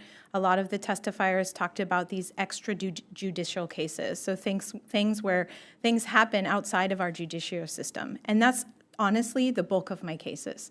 I do not deal with tenants who can even dream of taking their landlord to court or dealing with some of the issues I highlighted in their testimony. They may have a ledger that they disagree with. It happens way more often than you think. They may have a landlord who's trying to evict them for lease violations that I gave you examples are real. Feeding the feral chickens, leaving slippers outside the house, the color of their curtains as lease violations. These are things that folks see, they prejudice them for the rest of their life. This is longer than folks who have a criminal record. These are the folks that you see on the street. These are the folks that are not qualified for any kind of public housing program or voucher because they have an eviction record. And I think for those who are not rentals or work in this field, you do not understand how fast this happens. If you are late, we have no statutory period for a grace period for getting your rent. If you're late more than 5 days, your landlord sends you a letter and they can take you to court. I don't know any other debt or action or anything that will prejudice you to this long to be able to find housing. So the original part of this bill talked a lot about testifiers are talking about the privacy interests of tenants. And I think also we're asking you as legislators to consider our community, the folks who are on our street who cannot find housing. We are looking for a way to have tenants be able to push back against landlords who are doing things that are illegal and they have no recourse. We do not have an agency. The Department of Consumer Affairs, their enforcement powers were taken from them in the 70s. This is one tiny step that we as tenant advocates and attorneys who represent these folks every day are trying to push the balance of power. So thank you so much for considering this, and we really ask you to consider amendments that are not asking each individual tenant to do this for good cause. And if you're talking about good cause, you take your power as legislators to say this is the good cause for our community. Thank you. Thank you, Ms. Ostrowski. Next, Susan Lay, Hawaii Appleseed Center for Law and Economic Justice. Hello, Chair, Vice Chair, and members of the committee. Susan Lea with Hawaii Appleseed, and again, we're just going to stand on our written testimony in strong support of this measure. And just to highlight a couple of things from our testimony, I think this bill really addresses just the lasting negative impacts of eviction records on how they impact an individual. And especially, it's just the mere filing of an eviction case. Regardless of merit or outcome, it could be done completely not lawfully. And just the fact that they've been filed with a tenant's name on it is what stays in the tenant's records long term. And that impacts their housing, which has had numerous research on the lasting negative impacts on tenants. It creates cycles of housing insecurity and economic insecurity for generations, not just for them, but for their children and anyone else in their homes. And I also just wanted to say that we've heard from those who are against this measure, and they argue that the sealing eviction filings eliminates crucial insights into damaged rental histories. But if you go into the research of eviction filings, you'll see that there's largely an ambiguity of how the case is resolved, and it's also can be falsely represented. And so it doesn't actually provide an accurate depiction of a tenant's ability to be a good tenant. And so I would argue that this bill actually supports landlords in making more informed decisions.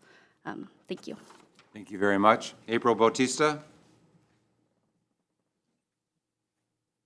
Hi, I'm April Bautista, Kalihi Palama resident. I support this bill. I also, the words said by Deja and those from Hawaii Appleseed, I think are spot on. And I'm here because I lived it. If you're a renter in Hawaii, no matter if you have a college degree, no matter if you work 2 to 3 jobs, to get a safe place is hard.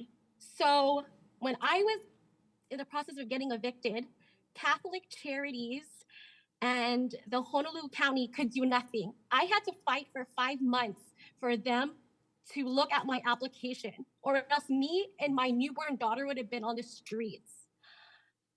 And you can already hear the shakiness in my voice because having to bring this up is just awful. I don't think if people or if domestic violence survivors had a choice, they would not want to keep sharing their story. I only do this because I worked at the Capitol for so many years. I've worked in city council. I know how it goes. So this bill is necessary. It's not all landlords, we can't rely on their good faith. That's not the kind of world we live in. There are good people, there are evil people. Luckily, when I got evicted, my landlord, she patiently waited until Catholic Charities, 5 months. And again, she lives in Waipahu. She's not a property manager. She's not living on the mainland. She doesn't understand that every day. I worked 2 jobs and I still got let go from my job because I couldn't tell them I was in a DV situation. So imagine other people who don't have the college degree, who don't have the experience I had working in government to see what can be done. At the end, I support this measure because the policies that are currently there had failed me. I would have loved to stay in Hawaii. I can't afford it. Again, I'm 4th generation Filipina. My family had lived in Hawaii, Kalihi, the last 3 generations. And yeah, I gave up. And I'm not the only one. I'm 38 years old. There's a lot of people like me who will, one example, stay in an abusive relationship just to have housing. And with that, I had everything taken away from me. I couldn't even call my employer and tell them I can't come to work because I've been hit in the eye. The police did the best they could. Again, they don't make the laws. They see this every day. And I hope that, I didn't finish reading the testimony, but I keep seeing this word, good faith of the realtors.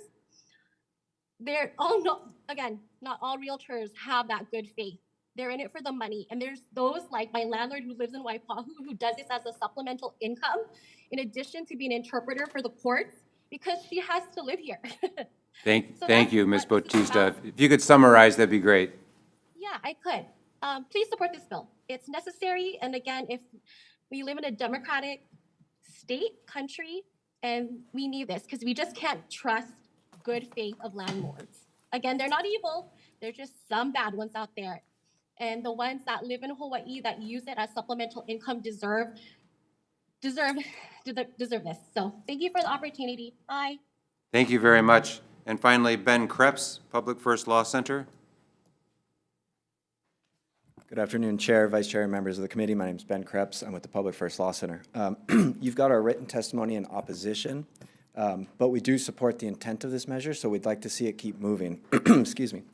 So basically, we oppose the automatic sealing provisions of this bill, and that's something that's been flagged as a constitutional issue by the Attorney General's office. So we do agree with them that there is an issue with that. But the proposed amendments from the Attorney General's office, in our view, does not address that situation fully. It provides a good cause standard for sealing, but the constitutional standard is much higher than that. And the AG's proposal also seems to fall short of the intent of this measure to provide tenants with a streamlined way to not be connected with a failed or an improper or an incomplete eviction. So what we've offered in our testimony, and we've been offering this proposal in previous committees, is a technical solution. So this would be in lieu of sealing records. It would be on the judiciary side to disassociate a tenant's name from their eviction case.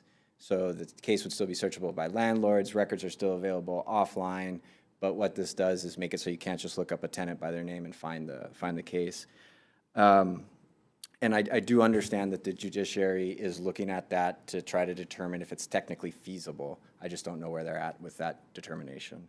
But we have provided specific language in our written testimony to make those changes.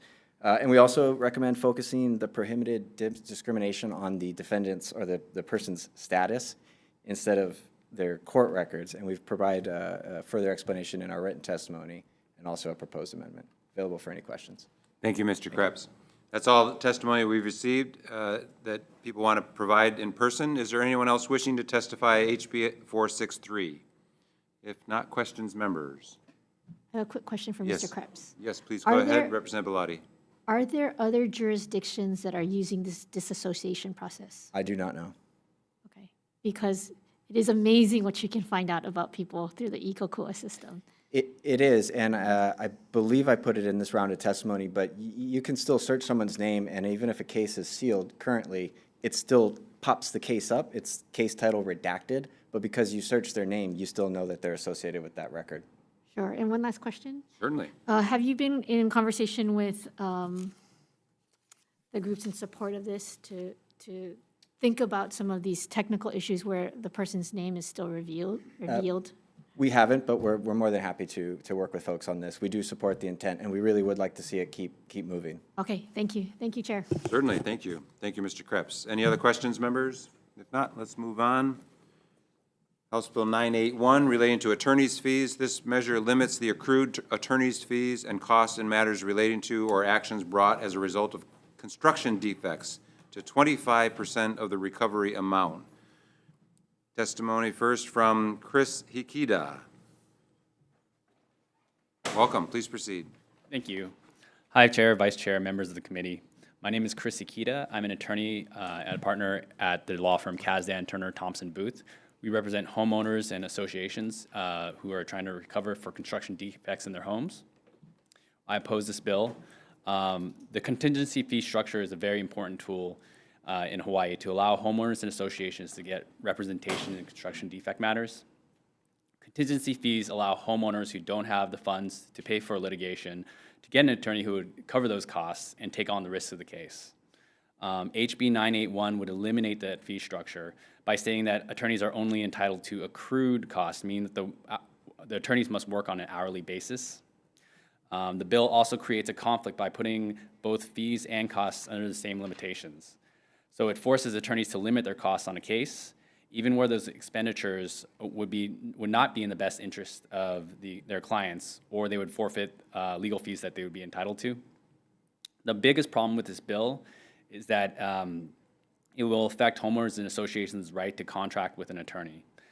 This is important because each and every case that's out there is different, and there are numerous situations where it's not feasible to keep fees and costs lower than 25%. I go through some of those in my written testimony. It is important to note that associations also have separate counsel that reviews attorney contracts, and oftentimes these attorney's fees are subject to negotiations. I would note that attorney fees are more of a concern in the class action context because there are no contracts between the attorneys and individual class members. So while we oppose this bill in total, I do have, if this committee were to pass this bill, I have some proposed amendments that would address the class action context of this bill while leaving individuals, parties freely to contract freely. My proposals will make clear that attorneys' fees in those class action cases must be approved by the judge, and that those fees are limited to a maximum of 1/3 of the total recovery, and that's only if the judge finds that attorney fees amount is reasonable.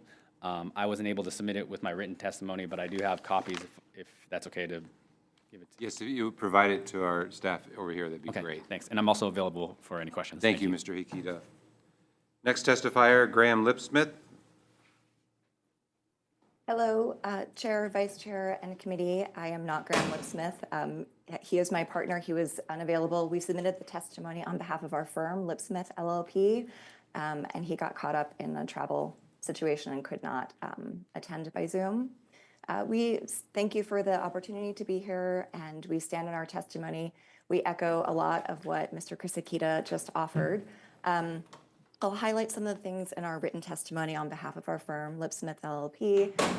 We all know that Hawaii is vulnerable to massive damage because of vulnerability to winds, hurricanes, flooding. Hurricane Iniki and the Maui wildfires are very real. And unfortunately, a lot of builders are using cheap products, and those products cannot withstand Hawaii's tropical environment. And so many of these components are structural in nature. Homeowners cannot see them, homeowners cannot maintain them, homeowners cannot access them. And so we are often representing many homeowners in large, expensive, and long-ranging class actions related to these construction defects. So our main concern is that a cap on fees and costs together at 25% of the recovery will make these cases so difficult to bring and will not fairly compensate attorneys. Therefore, the cases will not be brought. And our issue is safety. We're worried that these construction defects will continue to exist and that people will not be able to find counsel to represent them.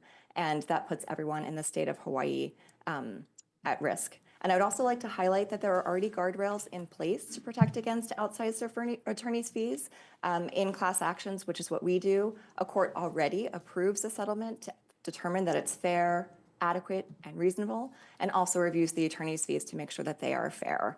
In our cases, in our experience, we have represented over 4,000 homeowners, and we have been able to negotiate repairs for them. A full settlement that includes repairs to have their home fully repaired.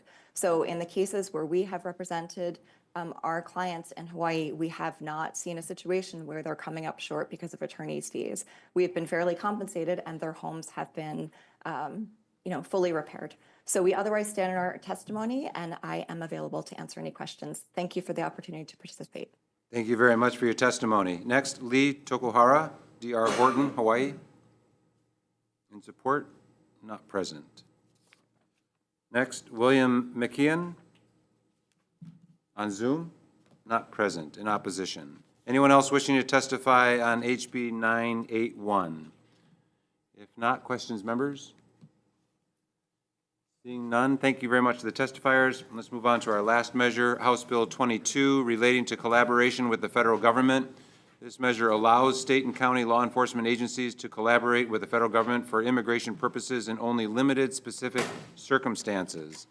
First up, Kathleen Odell, Hawaii State LGBTQ+ Commission.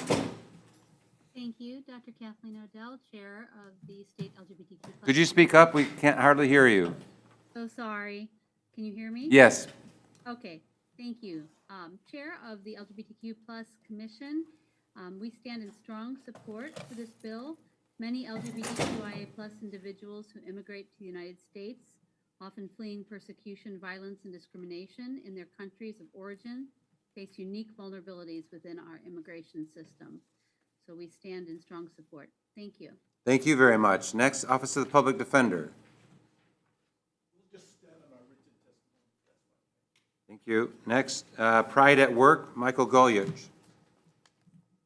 Good afternoon, Michael Galoya Jr., President of Pride at Work, he, him pronouns. We want to thank you for hearing this bill. There's definitely a need for this, especially given the overzealousness as we've seen back on the continent and the violations of constitutional and civil rights of our fellow immigrants in this country. So we do encourage you to pass this bill. I do want to let you know that the Pride at Work Hawaii does take umbrage with the term illegal. Nobody is illegal on stolen lands built on a country built by stolen labor. So happy Black History Month, and we hope you pass this bill. Mahalo. Thank you. Next, Sandy Ma, a legal clinic. Good afternoon, Chair, Vice Chair, members of the committee. Sandy Ma for the Legal Clinic. The Legal Clinic is a direct legal services provider for immigrants and migrants in our state. Thank you for hearing this bill, and we hope you pass HB 22. This bill, again, will provide guardrails for overreach by federal government, and this bill will provide much-needed protections for citizens and non-citizens of the state. This bill will ensure that people are afforded the necessary protections under law, that families are not separated, and that communities are preserved. I'm happy to answer any questions that you may have, and again, thank you for protecting our communities. Thank you, Ms. Ma. Thank you for your good work. Next, Jamie Detweiler, Hawaiian Islands Republican Women, on Zoom, not present, testifying in opposition.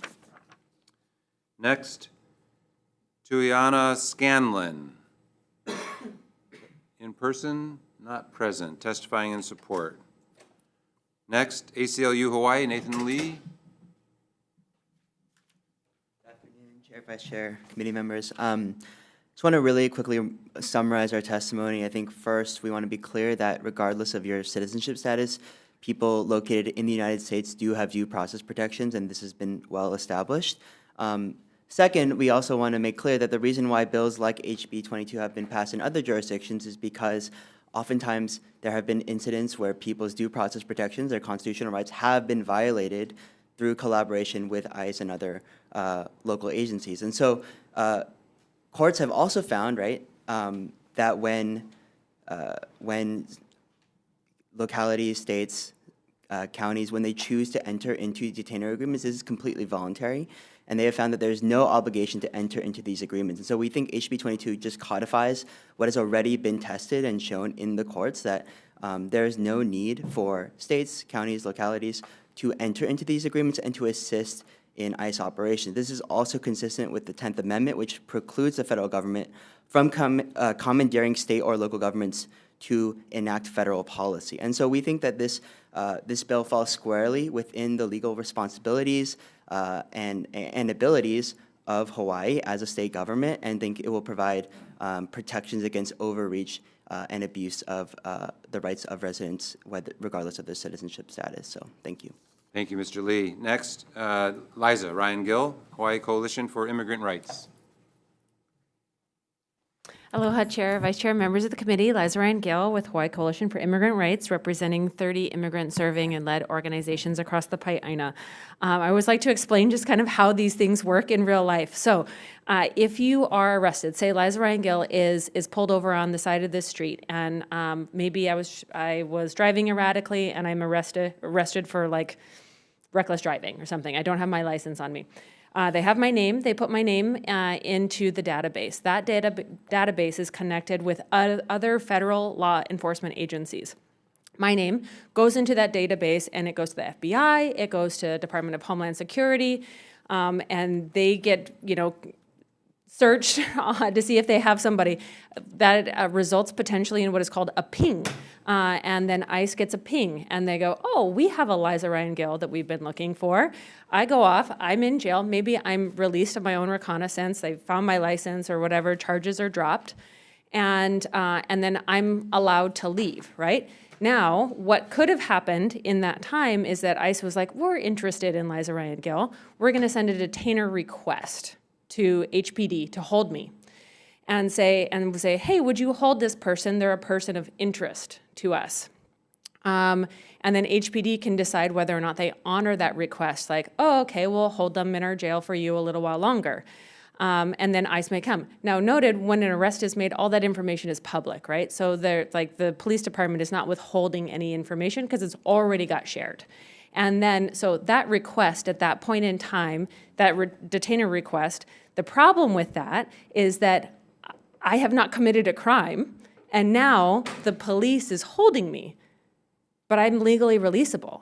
So that is a violation of my Fourth Amendment rights against unlawful search and seizure. So what is the problem that the ACLU was pointing to is that jurisdictions can then be successfully sued for violating somebody's due process rights for holding them without that person having committed a crime. Now, we don't see this happen very often here. These detainer requests happen here in Hawaii because the Federal Detention Center and DHS is actually quite close to HPD, so they're able to communicate much more, quickly and pick somebody up, and so they don't often hold people after they're legally releasable. But what this bill does is actually trying to protect our counties from being sued for violating people's rights. Thank you.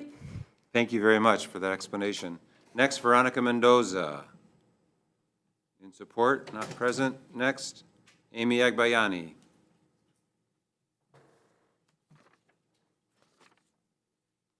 Thank you very much. I'm representing the Hawaii Friends of Civil Rights. I think some of the earlier testimonies provide good information as to the kind of protections that we think this bill would provide. But I'd just read a couple of sentences to give the context and size of the immigrant community in Hawaii, because it's information that I think will be useful. We have over 250,000 immigrants, and about 50,000 are undocumented. And the top countries of origin of the immigrants are from the Philippines, 45%, followed by China, 9%, Japan, 8%, Korea, 6%, and the Pacific Island nations, 4%. Most ICE arrests were from China and the Marshall Islands recently.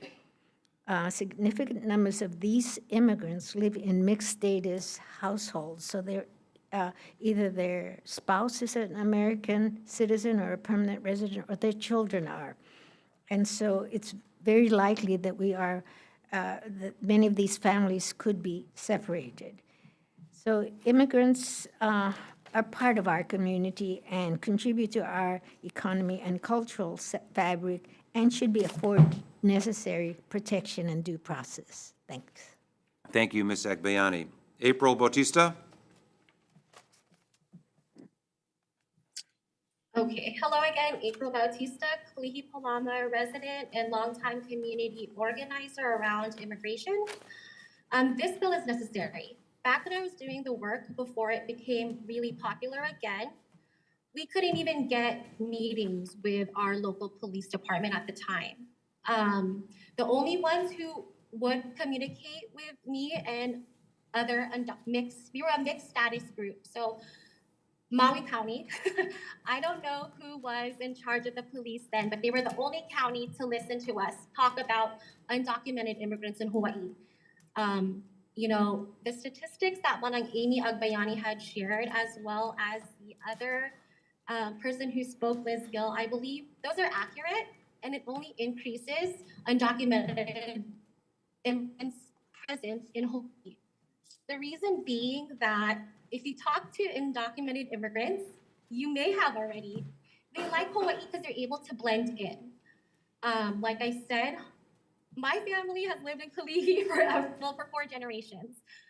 And not to say, but we're on Kanaka land, right? Let's acknowledge that. So we're all visitors, regardless how long you lived here. So with that understanding, we need to extend some decency and humanity to all people.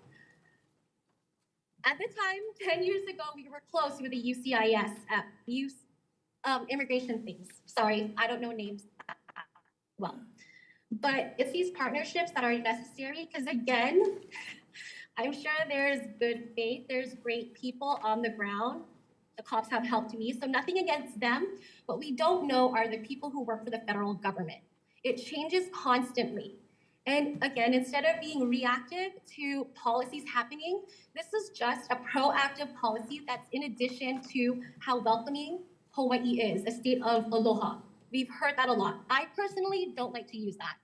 But as government workers, you probably see that a lot of the time. So we need to be really intentional and say, we need protections. I know there's a lot going on between state and county. Put the politics aside and think about your neighbors. People on Maui rely on documented citizens. I'm a documented citizen because I'm American. I was born here. We're lucky. I remember in Maui working with a family, one mom had to drop off 5 kids in the morning because their mom and dad was scared to drive, or they worked in the fields very early. So to sum it up, If you would summarize, that'd be great. yes, to sum this up, this bill just is the continuance of our support for all people, regardless if you're undocumented, documented Kanaka Maoli, because Asian Americans are the fastest growing undocumented population coming into the United States. Hawaii is that pinpoint. I think we need to remember that and not think undocumented immigrants as Mexicans because they're Tongans, Samoans. Yes, Mexicans, Puerto Ricans, some from Africa, some from Brazil. They work on our farms to get our coffee. It's so intertwined that I can talk about this forever. Thank but you. I'm in strong support. Thank you. Thank you very much for your testimony. Next, Graciela Del Rio. on Zoom. Please proceed. Aloha, my name is Graciela del Rio. I'm a community health worker and a former educator on Hawaii Island. I strongly support HB 22. Our undocumented community members live in constant fear, avoiding essential services and interactions vital to their well-being and our collective safety. When local law enforcement collaborate with ICE, it deters individuals from reporting crimes or serving as witnesses, undermining public safety. This erosion of trust hinders effective policing and allows criminal activities to go unchecked. Fear of ICE involvement also leads many to forego medical care, turning treatable conditions into emergencies and straining our healthcare system. Keiki, many of which are U.S. citizens, are already missing essential wellness checks due to their parents' fear. Also, pregnant women fearful of encountering ICE are afraid to seek medical care, leading to increased health risks during pregnancy and childbirth. Lastly, educators express deep concern over the trauma inflicted on Keiki who witnessed the detention of family and community members. The presence of law enforcement in schools, particularly when associated with immigration enforcement, can have a devastating psychological impact on students. Passing HB 22 will help restore trust, protect public health, and allow law enforcement to focus on local priorities. I urge you to support this bill for the well-being of all of Hawaii residents. Mahalo. Mahalo. Next, Victoria Magana Ledesma on Zoom. Please proceed. Good afternoon, Chair, Vice Chair, and members of the committee. My name is Victoria Magaña Ledesma, and I'm here in strong support of Bill HB 22. I am the daughter of once undocumented parents, and I would like to share my personal experience to highlight why Bill HB 22 is so critical for protecting our families. I was raised in Hawaii, and I can say that my heritage and culture were celebrated, even in my early childhood, dancing folklorico, a traditional Mexican dance, at my elementary school festival. I grew up in the coffee fields of Kona. My parents worked in agriculture, and we found a home here in Hawaii. We were an average local family. I am here to speak for the family we were then and for the families living in fear today. Even with the acceptance, I remember the constant fear with having undocumented family members. My parents and I were always afraid of anything resembling a badge of authority. With their language barrier and fear of asking questions, I remember not knowing the difference between an ICE agent who could potentially deport my parents and a simple park ranger. That confusion wasn't just about uniforms. It created a constant state of anxiety for my family. Thankfully, we have allies in today's present day, but we are working hard to keep our communities informed. But I share this to highlight how avoidant the immigrant community is of law enforcement. There's already existing mistrust and avoidance because of the fear of undue repercussions, like being separated from a family member. This fear deters community members from reporting crimes and cooperating with law enforcement, which ultimately makes our neighborhoods less safe for everyone. When people are too afraid to speak, crimes go unreported and unresolved. This bill would protect our family members, letting them know that they are safe and not explicitly targeted or racially profiled by our own law enforcement officers.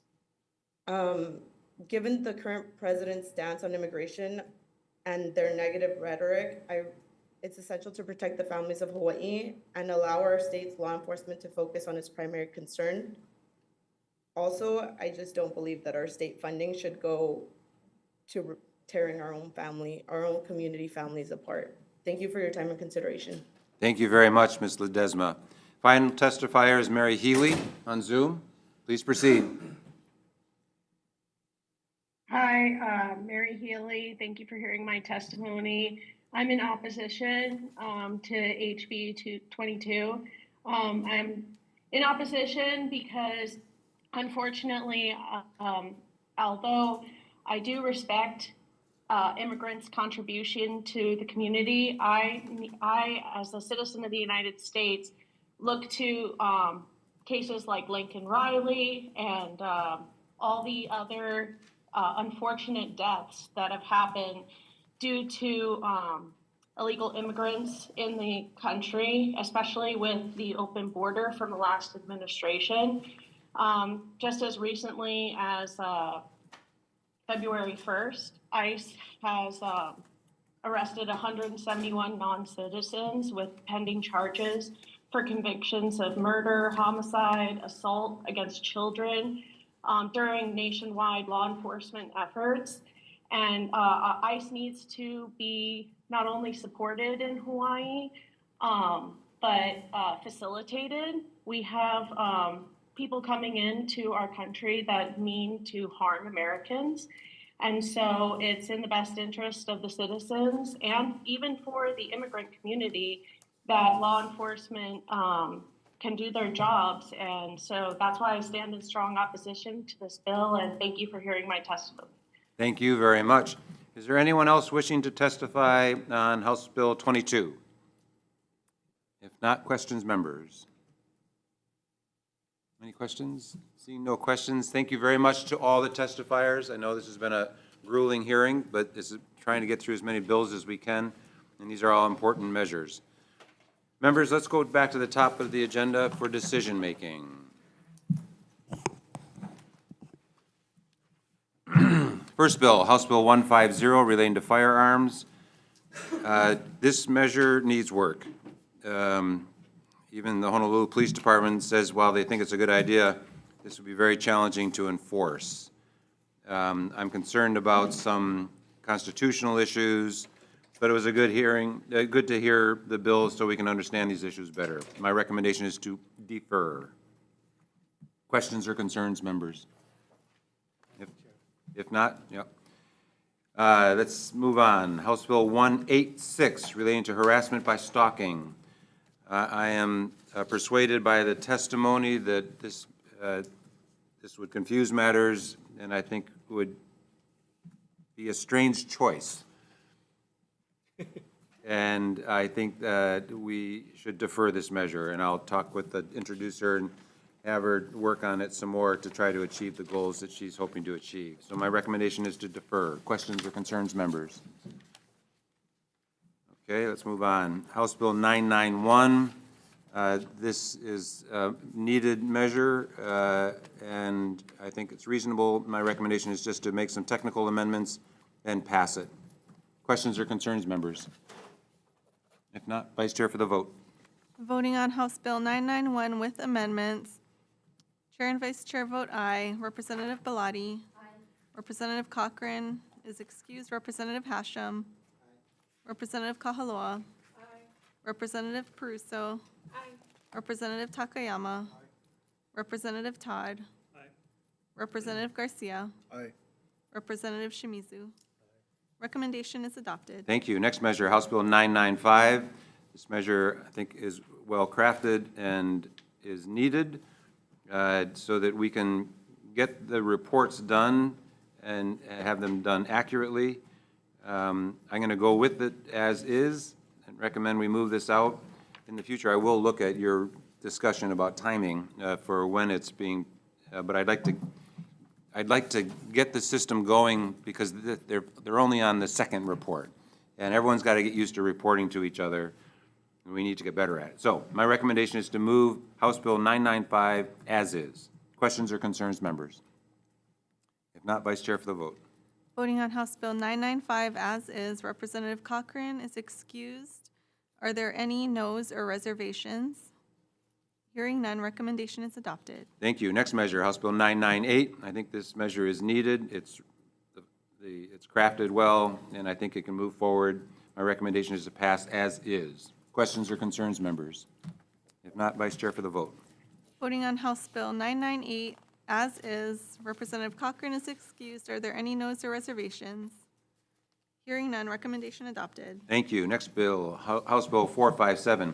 While I think that it would be important for us in the state to do things to protect our immigrant community, I have concerns about this bill that it may create a difficult situation for Hawaii because we may be targeted by the federal government and have our funding cut. This federal administration is, it's a new administration, and we're trying to figure out what's going to happen next. And I am concerned that if we move this measure out, that it might cause harm to the state. We really depend on the federal government for numerous things, including substantial funding. So I would recommend we defer this measure for now. I will continue working on this with the Attorney General to see if there's a path forward. But for now, I recommend we defer. And I realize this is not what you want to hear from the advocates, but I'm trying to be responsible for looking at the state's interests. So my recommendation is to defer. Questions or concerns, members? Thank you. Moving on, 729, House Bill 729. I think it's time for us to do this. I recommend we move this forward with technical amendments only. Questions or concerns, members? If not, Vice Chair for the vote. Voting on House Bill 729 with amendments. Representative Cochran is excused. Are there any noes or reservations? Reservations. Reservations for Representative Garcia. Hearing no others, recommendation adopted. Thank you. House Bill 994, relating to the offense of promoting pornography for minors. I recommend we move this forward with technical amendments. Questions or concerns, members? If not, Vice Chair for the vote. Voting on House Bill 994 with amendments. Representative Cochran is excused. Are there any noes or reservations? Hearing none, recommendation adopted. Thank you. This next measure, House Bill 963. I have some concerns about this bill. Public defenders brought up some important issues. Though I'd like to continue the discussion on it, I recommend we move this forward with technical amendments. I want to retain the defective date so that we can make sure we have another chance to look at this and see, because I want to make sure that we don't undo another statute which protects, which I think was an important issue that was brought up. So my recommendation is to move this forward with technical amendments only. Questions or concerns, members? If not, Vice Chair for the vote. Voting on House Bill 963 HD1 with amendments. Representative Cochran is excused. Are there any noes or reservations? Hearing none, recommendation adopted. Thank you. House Bill 1098, relating to crimes against protective services workers. I think this is a good idea. Let's move this forward as is. Questions or concerns, members? If not, Vice Chair for the vote. Voting on House Bill 1098 as is. Representative Cochran is excused. Are there any noes or reservations? Hearing none, recommendation adopted. Thank you. House Bill 359, relating to covered offender registration. I recommend we adopt the Attorney General's amendments and make some additional technical amendments for clarity, consistency, and style. Questions or concerns, members? If not, Vice Chair for the vote. Voting on House Bill 359 HD1 with amendments. Representative Cochran is excused. Are there any noes or reservations? Hearing none, recommendation adopted. Thank you. Next measure, House Bill 389. I'd like to move this forward with the recommended amendments from the public defenders and hope that this would address the Modica issue. I recognize it may not address all of the issues that the prosecuting attorney has brought up and you're hoping to achieve with this, but I'd like to take this one step at a time. So my recommendation is to move this out, adopting the recommended amendments from the public defenders and moving that out with that amendment. Questions or concerns, members? If not, Vice Chair for the vote. Voting on House Bill 389 with amendments. Representative Cochran is excused. Are there any noes or reservations? Hearing none, recommendation adopted. Thank you. House Bill 979. I recommend that we move this out as is and note in the Standing Committee report the recommendation to start the effective date July 1st, 2026 to give the Department of Taxation a little time to prepare themselves. So 979 HD1, move it out as is. Questions or concerns, members? If not, Vice Chair for the vote. Voting on House Bill 979 HD1 as is. Representative Cochran is excused. Are there any noes or reservations? Reservations for Representative Garcia. Hearing no others, recommendation is adopted. Thank you. House Bill 463 relating to eviction records. My recommendation is to move this out with technical amendments for clarity, consistency, and style. I would like to adopt the recommended amendments from the Public First Law Center, and I do have prior concurrence from the Housing and CPC Chair for doing that, and move it out with those technical amendments and the Public First Law Center amendments for further consideration. Questions or concerns, members? Representative Shimizu. Just concerned about the constitutionality, so I will be voting with reservations. Okay, thank you. Any other comments, concerns? If not, Vice Chair for the vote. Voting on House Bill 463 HD2 with amendments. Representative Cochran is excused. Noting a with reservations vote from Representative Shimizu. Are there any additional reservations or no votes? Reservations for Representative Garcia. Recommendation is adopted. Thank you. House Bill 981, I have some serious concerns about this bill. I think we need to have further discussion. I will recommend to the introducer that he meet with those who testified on this and see if we can come back with a different bill. So in the meantime, I recommend we defer House Bill 981. Questions or concerns, members? Thank you. Let's talk, and then last bill, House Bill 22. I'm going to make the same recommendation for this as I made for House Bill 457, out of an abundance of caution so that we don't become a target for cutting federal funds to the state. And I know this is disappointing to the advocates, but I recommend we defer on this measure for now. And if I can get some assurance that we can move forward, then I'll bring it back. But at this point, I recommend we defer HB 22. Questions or concerns, members? Can I voice a comment and concern? Certainly, please do. I think what was different with this bill and the bill that you previously deferred is the presence of the testimony of the City and County of Honolulu. I believe it's from Mr. Formby. And they also offer suggested amendments. I actually think that the way this bill is crafted gives us a roadmap to actually collaborate with the federal government when we know that there might be a detainer against individuals who are dangerous to the community.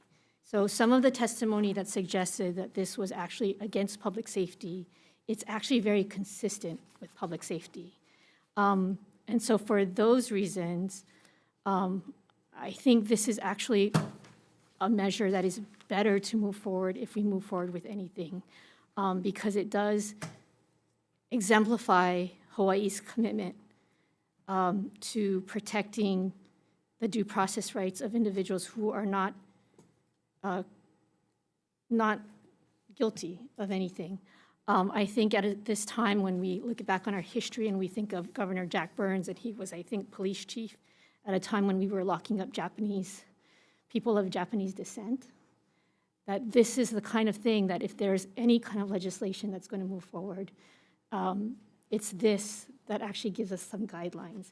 And I understand completely, totally understand completely how it might make us a target. So I fully understand that.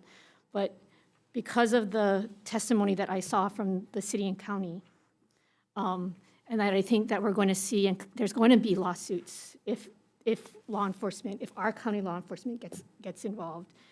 This is actually a measure to protect everyone. And so for those reasons, I respect your decision, Chair, but I wanted to put my thoughts on the record. Very helpful. I appreciate that. And I would welcome your guidance on how to move this bill forward in a way that would help the City and County of Honolulu and other counties here, as well as our immigrant population. I just haven't seen, I don't have a clear path forward myself, so I would welcome your input.